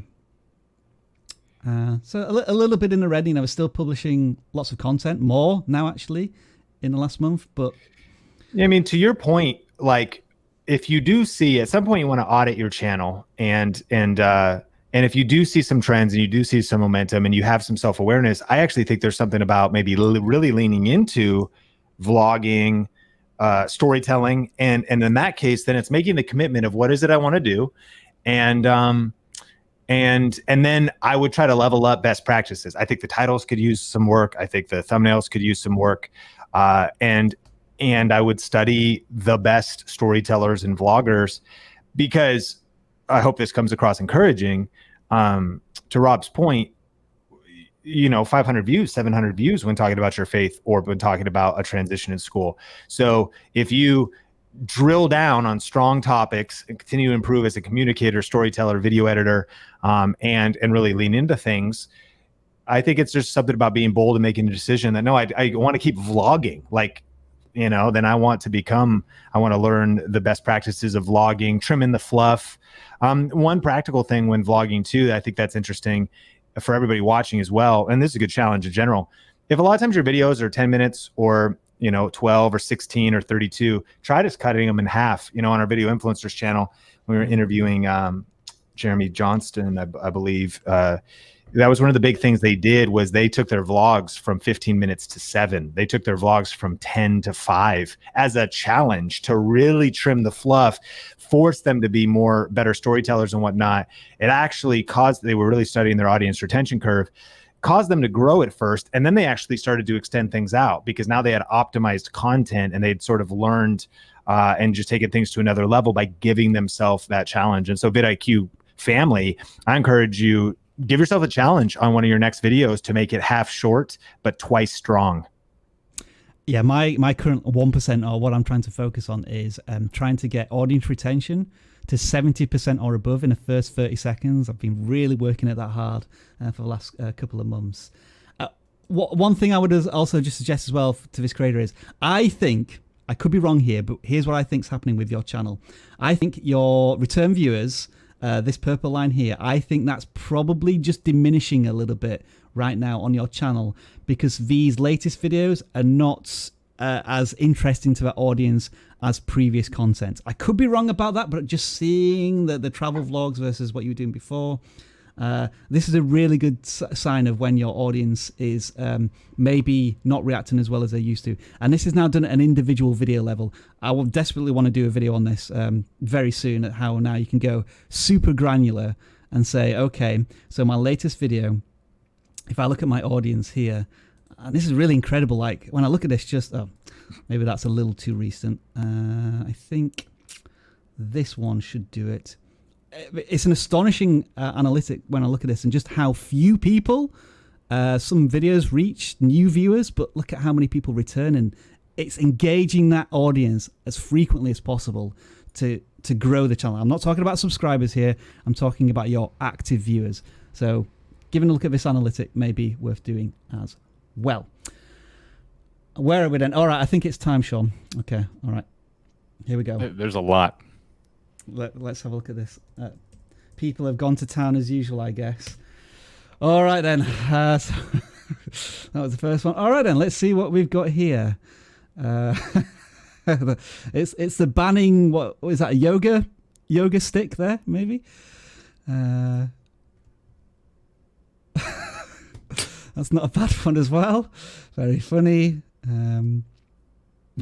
I like that one. Creative. Very nice, very nice. Some very good ones. Oh, that's a bit unkind. Gets my attention though. Why did I mean, and that's a good way to trigger some outrage, like PETA gets involved. Yeah. Like, wait a minute, Sean punches animals, a lot of clicks, I would watch that video. It's sometimes really funny, like when we're going through video. I'm wondering why I punched the puppy, because I love puppies. We've got so much controversy now that it's going to appear on Think Media. This is really interesting when we go through the tweets and we see these, like, this is a really intentional thumbnail to get us to stop and look at it. I know the audience, you have an audience of 3 people here, but this is how you got to think about it with your YouTube audience. Like, what's going to make them stop to look at a thumbnail and maybe click on it? And I'm not advocating animal cruelty, but that that idea of really capturing somebody's attention as you're scrolling through. That's another one. Good one there. I always like it when somebody adds in the, I don't know what effect you call this, the zoom effect, but that was very good. Not another music channel. All right, so I guess you being the one who's been memed here, Sean, do you have a favorite here that we can maybe pick? Well, I mean, I think the puppy gets me just because it triggered the most conversation. Again, you good points about you don't want to just clickbait, but nevertheless, it was interesting, got my attention. Here we go. All right, then. So we're looking at YouTube mentors. It looks like, is this a YouTube education channel? I get that vibe. Live interviews with creators. Yeah. All right, cool stuff. You're at nearly 500 subscribers. Okay, so I don't think it's necessarily hard to get 1,000 subscribers, 4,000 hours of watch time and that type of education. Is it more to do? I'm seeing some drone stuff. Is farming sexy? That strangely has 10,000 views. So I'm starting to get a bit diluted here on what is the messaging of this channel. Might have been pivoted recently too. You know, sometimes you got the history of videos, but maybe there was a recent pivot because even 4 days, it looks like it's now a live interviews with creators type of request. I mean, YouTube growth, cinematic drone footage, and coffee is what that about page said as well. Interesting. I'm curious. I want to sort by most popular and just see what were the standout videos on this channel. And in the past, it was, I could bring up Dan's point footage too, that if you're going a new direction, some of these might be still bringing in traffic, and drones is still a thing, but you know, drones is such a culture, such a sub niche. People might want to go deep in drones, have conversations about drones, and the principle we always say, even if you are going to violate it, you want to know, never upload a video your subscribers didn't subscribe for. So if people want drones content, but you pivot a new direction and you're bringing in new subscribers, it might affect them clicking on your most recent videos. The other question is maybe. I just find it funny that, you know, the one we looked at with you punching a dog, it's like the same background color. It's almost as if you use that template. Maybe was quickly able to grab it and throw it in there. Sorry to cut you off there, Sean. What were we saying? Well, yeah, just thinking that, you know, I wonder, because again, wherever you want to take your channel into the future, it looks like you made a recent pivot. And of course, the videos that you posted in the past have been performing the best. But I do wonder, what if you interviewed drone pilots? What if you know, had other guest footage on guest drone people on, and you can make things more interesting, especially since we're sharing our screen here. You could be playing clips of their videos, asking them maybe how they got shots.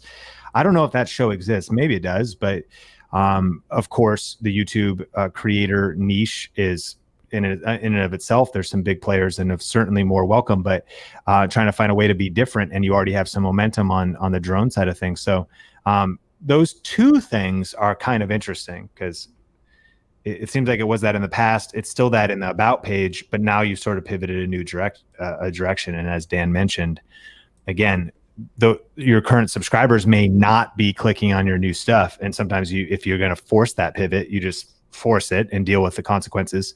But those are some things to consider. Dan, anything to add there? Or do you think we've covered that? The thing I was going to talk about were the thumbnails, because I think this creator, while they're nice looking, you know, I can read the text and everything really easily, I feel like they're relying too much on text, especially as someone who's like in cinematography. I think your thumbnails should be more focused on like the visual appeal. What I'm noticing about myself right now, maybe others notice this too, when thumbnails have a lot of text, you don't really look at the title of the video anymore.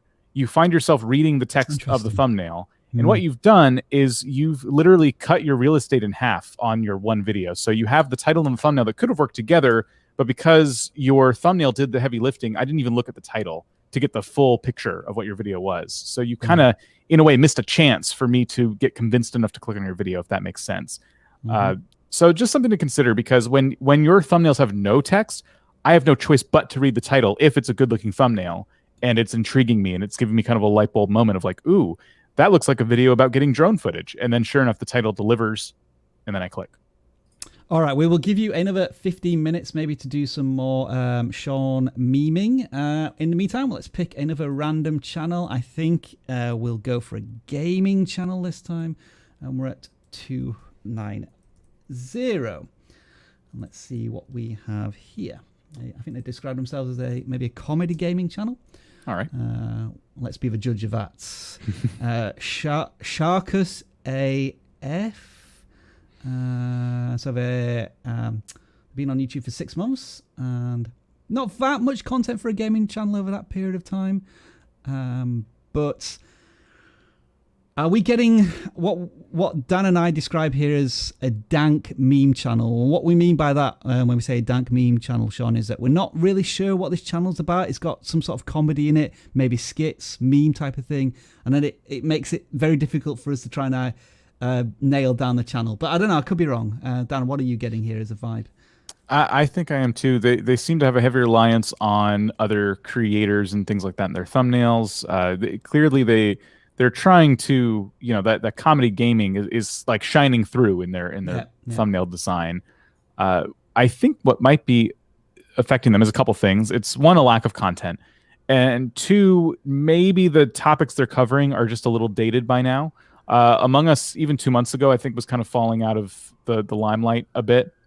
So are there more relevant things that you could be making these comedy videos about to try and, get that audience to find you, that new audience?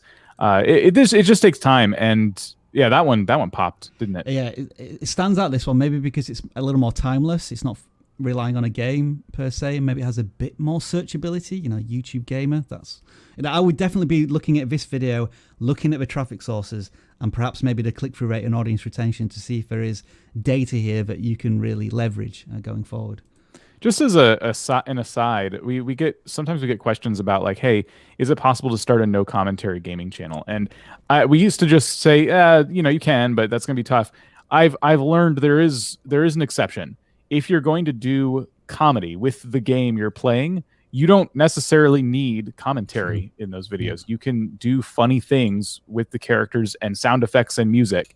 And, maybe I'm just trying to maybe plant some seeds in this creator's mind. If they're struggling with ideas, I can't imagine why there hasn't been a video posted in a month. So I'm just thinking about the things I would do if I were a gaming comedy channel. And that would be one of them. If you're somebody who's trying to think of fun new ways to, play the game, take funny scenarios that anyone who plays that game can relate to by looking at the thumbnail and the title, and make as many as you can.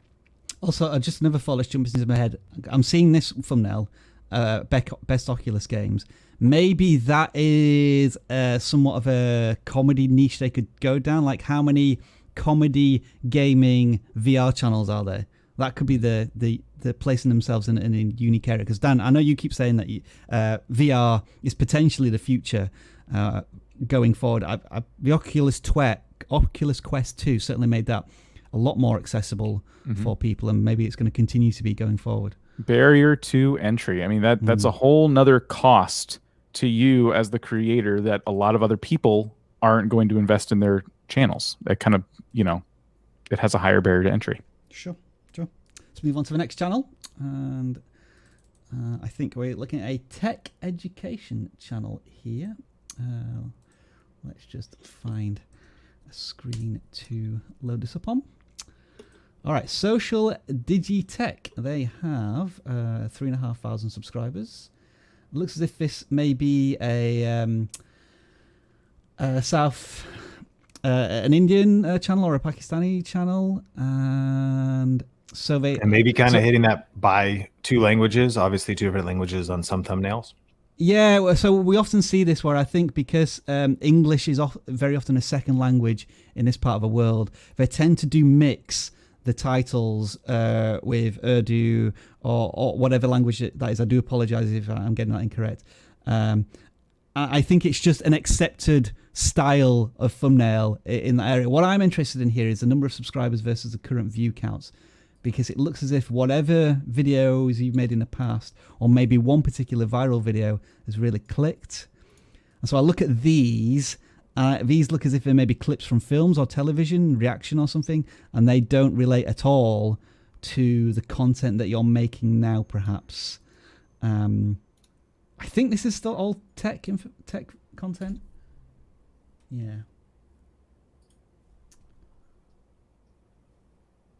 Yeah, this is kind of really throw me off the channel focus here. I'm not sure entirely what that video is about, but that versus introducing Windows 11, it feels like a completely different audience to me. Whoops. Yeah, if people are subscribing for that content too, just like we've said earlier a couple times now, if they're going to subscribe for that content and then you're posting tech videos about Windows, they're going to skip the videos, and then YouTube's eventually going to stop recommending your channel because the audience who subscribed never clicks on your content.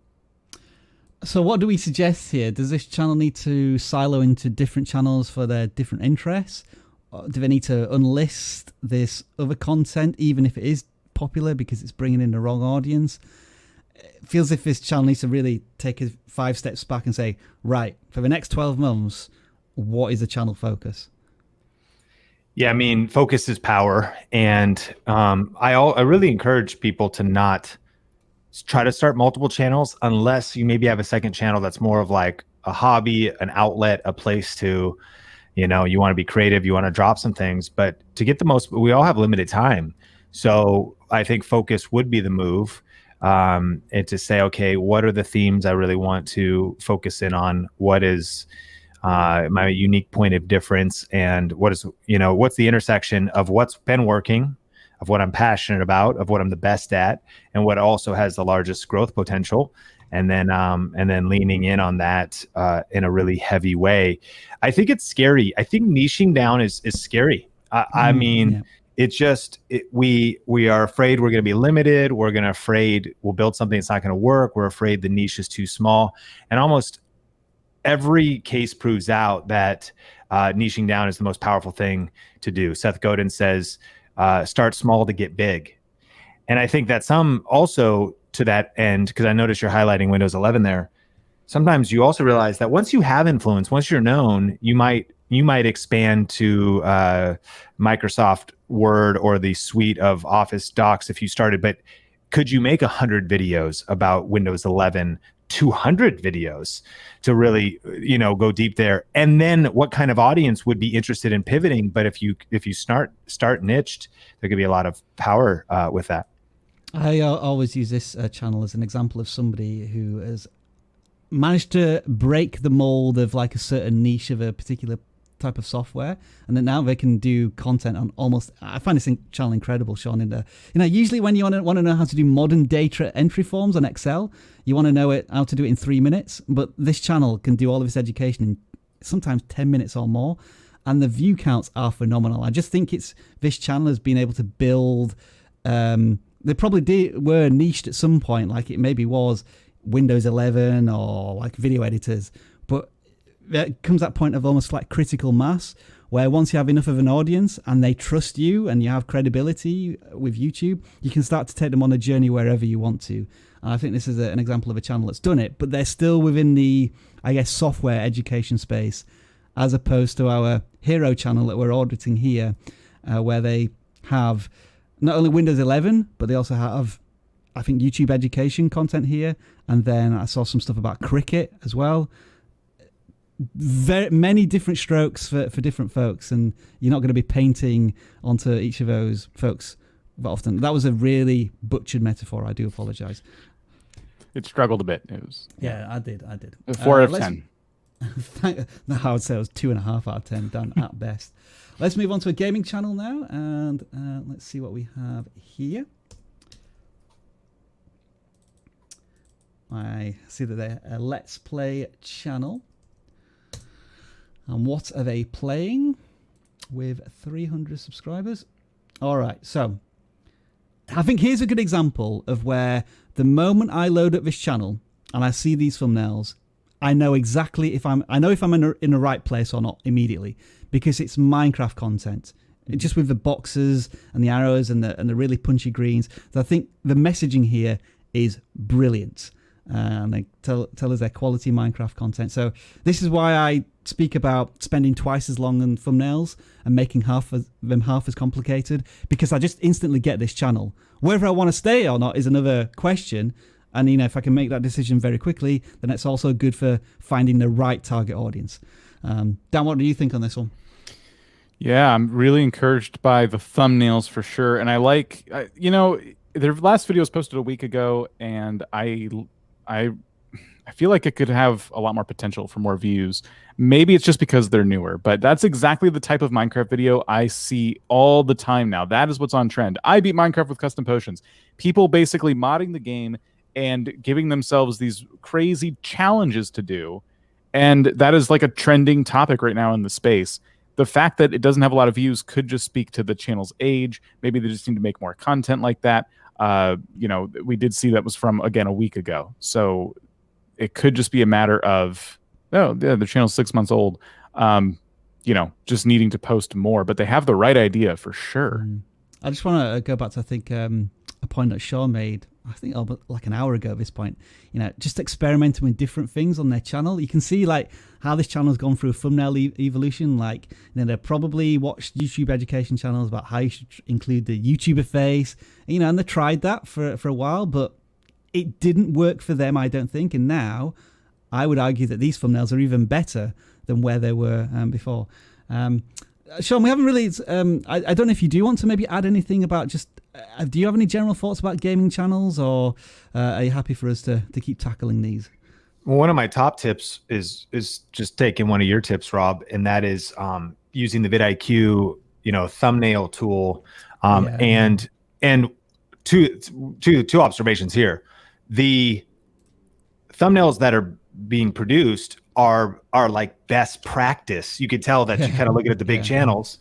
And so it's good that imitating that in a good way, I think, has caused these to be simple, to be clear, and to have the YouTuber face, even the composition of some of the biggest channels.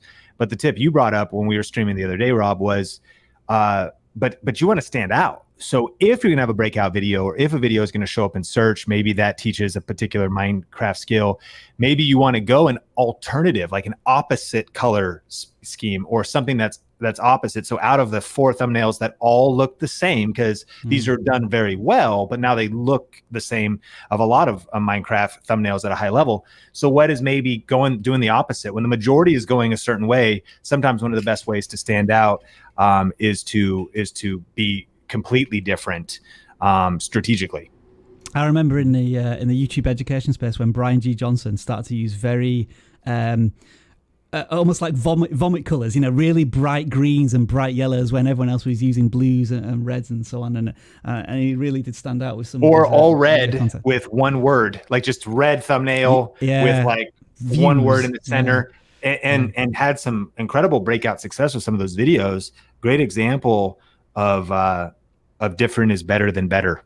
And Dan, do we think like I would almost feel like if this channel had was of the size of a Mr. Beast or a Dream, this video, its thumbnail and its title, could certainly get a lot of views. I feel as if the strategies and whatnot are right.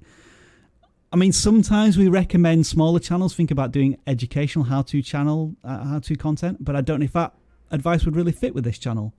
I kind of agree, and I think really what this comes down to is a lack of content. I think this creator is probably hitting all the points they need to hit when it comes to titles and thumbnails, and it's going to be a matter of competing with like the sheer volume of Minecraft content that's uploaded every single day. And right now they haven't uploaded in a week, so that's like another thing that makes Minecraft such a hard space to stand out in my opinion, is that there's just so much content out there. So that's another thing you need to do to stand out. Oh, Dustwalker. I was trying to work out if that was a unique thing on. I don't know what that is. Yeah, it's pretty interesting. But I love that thumbnail and that concept. It's like this power up that they got. And you can't climb walls in Minecraft, in normal Minecraft. So really? Okay. Yeah, exactly. So they're doing these different things that are resonating with this audience. They need to do more things like that. Those light bulb moments, like we keep talking about. you cannot climb walls in Minecraft. I'm a Minecraft player who knows this. So what is that? I need to watch. I need to learn how to do that.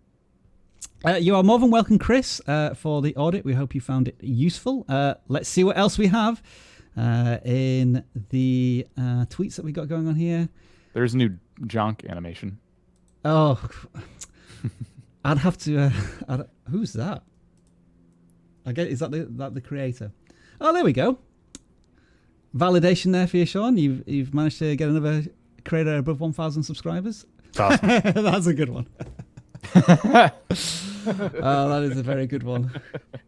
Yeah, very good, Tanner. Very good. Now, Jonk is our resident animator. If you can believe this, Sean, this person creates animations. He's managed to do all of this in like the half an hour since you did your memes. So let's see. Hang on. I need to activate the audio for this. Just bear with me. We'll see if we can get this working. Because I always appreciate when Jonk goes to the time to do this. So share audio. Right. Let's see if I can get this. Hey, vidIQ community. Right, did you just hear that? Yeah. Yep. Okay. All right. So here we go. Community. Yeah. Breaking the fourth wall. And breaking the fourth wall. Stop it. Hey, vidIQ. Right. Hey, vidIQ community. Yeah, breaking the fourth wall. I know. But I need to show you something. Welcome to the lab. So this is a new guy, and I've been working on something which can turn anyone into a stickman. Just watch. Oh, there you are. I don't know how to switch this back. Horrifying. Hey, vidIQ. So there you got your own stickman now, Sean. He actually he did a stickman of all of us, and I turned it into a t-shirt. Thank you as always, Jonk. You don't need our help anymore. Are we speaking to Jonk tomorrow? Is that right, Dan? Yes. Yeah. Tomorrow. This channel, Sean, he does stick animation, and we knew he was going to take off at some point because he kept animating us, and he had his breakthrough a couple of weeks ago where I think one video got nearly 1 million views. Wow. And that's just propelled his entire channel. I mean, 2 weeks ago he had less than 1,000 subscribers, so he's. We're going to be talking about his success story, hopefully, Jonk. So we'll see you tomorrow. Now, with that being said, we need to actually pick a tweet. So I think you guys should pick this one. I'm over here on Twitter. I'm liking them, but which one is getting your attention? I mean, this one we all found very, very funny. We have audited Tanner before, but maybe, Sean, as somebody looking at this channel for the first time, it is an animation channel. But yeah, just maybe your thoughts on this one. Tanner animation. All right. So play me a little video of that original Game Boy. So Tanner animation, lots of different characters. Okay. All right. Yeah. So I wonder, do you know, maybe you know, what's the turnaround time to create a video? Well, I guess for this channel, they're publishing content on a quite frequent basis. So yeah, 1 or 2 a week. Okay, let's check the stats out. Got the subscribers, a lot of growth in subscribers. I wonder what triggered that. That's 475%. Obviously, we're going to sort by most popular and see if we can identify what really kicked off that video. Oh, maybe it was that one. We got a lot of views from somewhere, but a lot of these videos are quite old, so I don't know which one really picked up the traction. You would expect that one video maybe got a lot of views for the channel, but I'm not sure. Yeah, my biggest questions are, I think, good fundamentals to also add value to the whole channel. Who is the channel for? And so it's not necessarily, is it for adults, for kids? Is it trying to be for all ages? And what value do you provide? I would say entertainment. It seems to be the goal. I also am curious your take, Rob and Dan. Does Tanner animation need to be in every title, or there at all? I wouldn't be putting it. It's a good point. I think until the channel or the animator themselves has a perceived clout, it may be just throwing off the SEO a little bit. Certainly, if you're going to be making an animated video about the original Game Boy, you want to be having the Game Boy aspect of a title front and center. And instead definitely front loaded. Yeah, playing original Game Boy, and instead of Tanner animation, add some emotion to that, like whether it was feeling very nostalgic or, you know, I know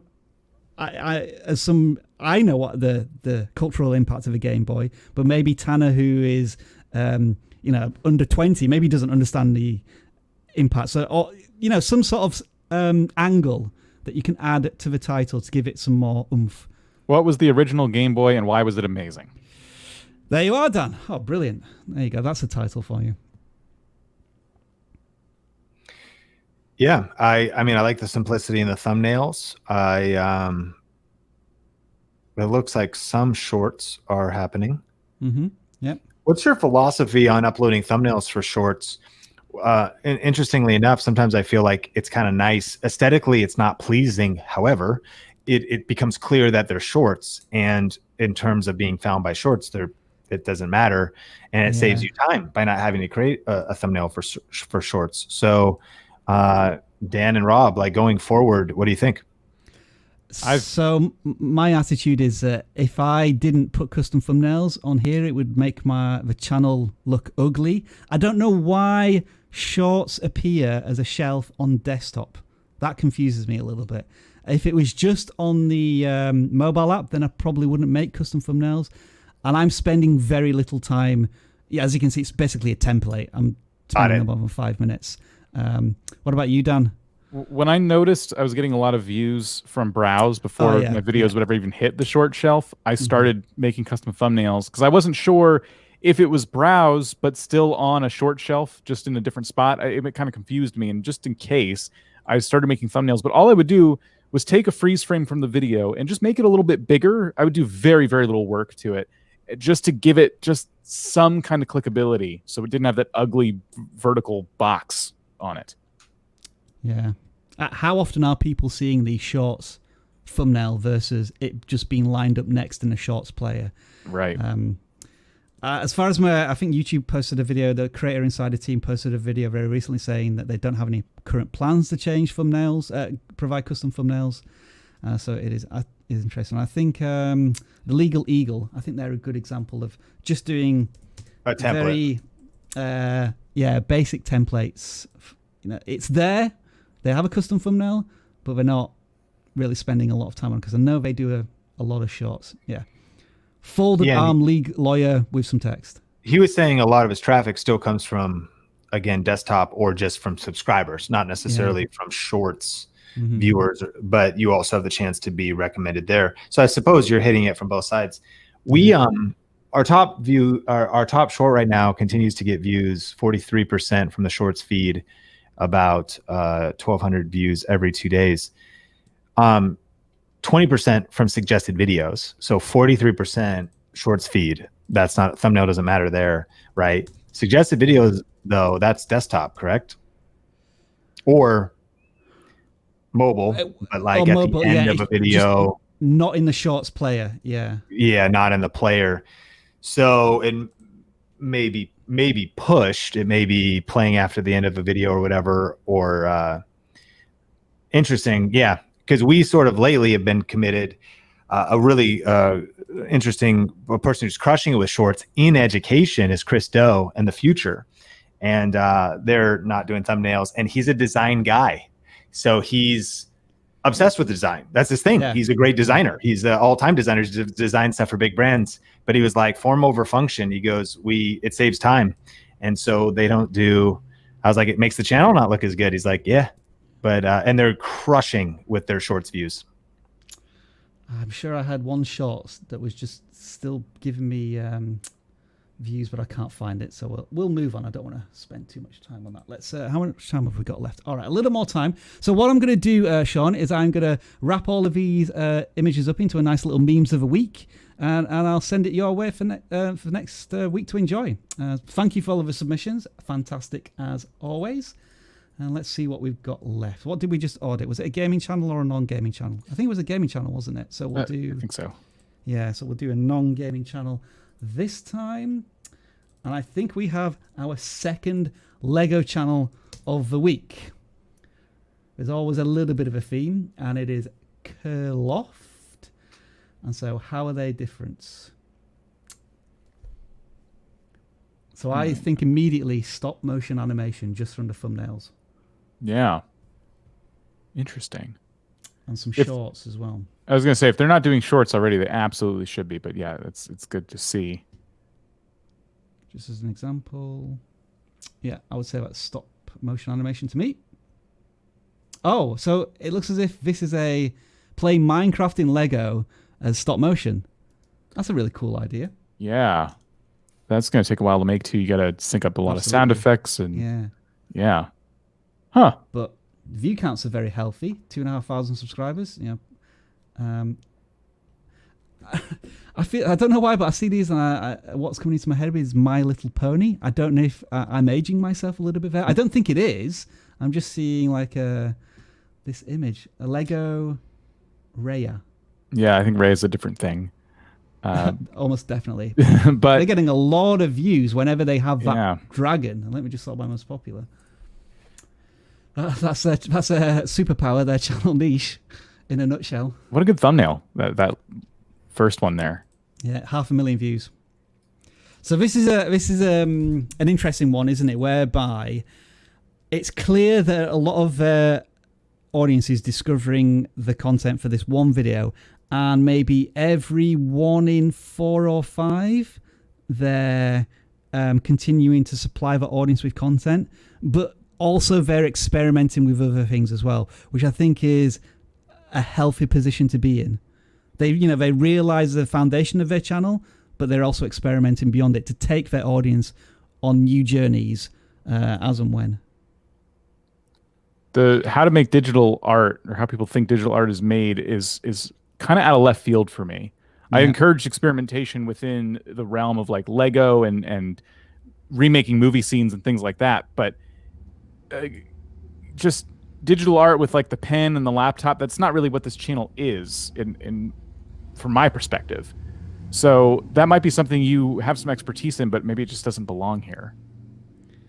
And I think the other thing I'm noticing here is that they've had a lot of success with shorts with this Lego Raya, if it's pronounced correctly, but this is what I'm excited about for this channel.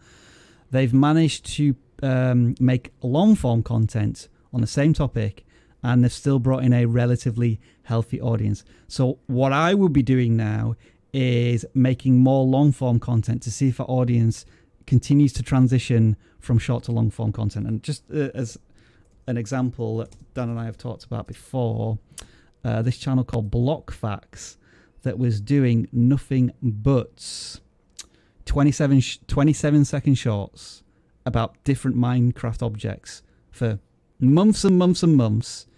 And they were, I don't know if terrified is the right word, but they were very apprehensive about transitioning to long form content. But because they had such a faithful audience, they went from 27-second content to long form content. And these last 4 videos are still getting the same amount of views, if not more, which is incredible. So the watch time must have gone through the roof. Yep. That consistency is what paid off for them. Mm-hmm. Yeah. So yeah, I think there's very much a clear direction there going forward for the channel. Yeah. I also like that. I'm not sure if that's the case with that photo it looks like they took, but either one, developing the skill of cropping something out in Photoshop or software and blurring the background, or 2, for any Lego channel, I think a worthwhile investment would be to get some kind of a camera with a macro lens. And that picture of the Lego Raya, it looks larger than life, which is a good thumbnail attribute. And so those types of things, that would just be a tool. You could probably get away with some smartphone stuff, but macro is the particular lens style. And especially if you got something older, you could really have a distinct look to, and then even filming on, and that this channel might be doing that, but you put a macro lens on top of on a DSLR or mirrorless camera, and the look can be truly distinct. Some of the best Lego channels I see have that kind of bring you right into the heart of things. And if anyone has ever struggled with that, like, why can't I get that look? It might be experimenting with lenses is the thing that you'll want to do. There are also macro lens attachments for smartphones. And so you could Google those. There's telephoto, macro, wide angle, fisheye. And so that would be some ways to level up for this channel and similar channels that might want to achieve that look. All right, then. So that is Loft there. Congratulations on your success. We started with a Lego channel, and I think we will end it there with a Lego channel. What an awesome series of audits we've done today. Sean, I just want to say thank you, as always, for joining us. The knowledge bombs that you drop are just phenomenal. Hopefully all of those sage quotes that you've said throughout this live stream will have clipped them all. And yeah, an entertaining memes of a week to look forward to as well for you. I'll send that as quickly as I can. Yeah, first thoughts on the channel audit experience. I hope we haven't run you into the ground after 2 hours. No, I love it. It's super fun to see the diversity of channels, to see how cool this YouTube community is and this vidIQ community is. It just shows that, I mean, we really believe this next decade is going to be the best decade on YouTube. It's exciting what's happening in the creator economy. And there's just so much opportunity to put your passion on YouTube. And so it's nice to get to see these different channels. And I'm here to learn from you guys as well. So I'm always taking notes, learning how I can level up from vidIQ and from your expertise. And yeah, it's super fun. I like the show order, and I like the segments. I like you got the meme segment. We're drawing from a claw, and we're drawing balls out of a numbered. I mean, it's a really cool system. So I'm taking notes in terms of even how you conduct streams for improving what we're doing at Think Media. Hey Sean, we've got a live poll going here. Favorite Sean Cannell quotes of the last week. So half strong, half short, twice strong, got 29%. Use obscurity, prepare for popularity, 10%. Success leaves clues, make part twos. I love that one, 29%. But the winner, by a hair, by a fraction, be a laser, not a flashlight, 32%. All right, we look forward to having you on again soon, Sean. Thank you very much for your time. And I think, Dan, it's time to say goodbye to some of our wonderful community here. Who are you saying goodbye to? I will say goodbye to Lee Scott. We'll see you later. Arrow Up. We'll see you later. I see Skits. Goodbye to you. I Like Pizza's back again. Goodbye to you. Wormify. We'll see you later. And then how about Pico Productions. And I will say goodbye to Eric Vitakopai, Team YNO. Also goodbye to Short Reviews. And also Deaf Dog Funny Moments. Goodbye to you. And of course, thank you, as always, to our wonderful moderators. If you do see a pinned comment with all of the timestamps for the audits later on, I always say a huge thank you to Zenzerius or whoever does that, because that must take a considerable amount of time, and we really do appreciate it. It's that time of the stream when we start to wave awkwardly at the camera while I try and find the right outro video, and I think I've found it. So we'll see you all tomorrow. Dan, unless you've got any things that you want to promote, you usually like to promote some stuff at the last minute, but don't forget. Yeah, we're talking junk tomorrow, so don't miss tomorrow's live stream at 1 p.m. Eastern time. See you all then.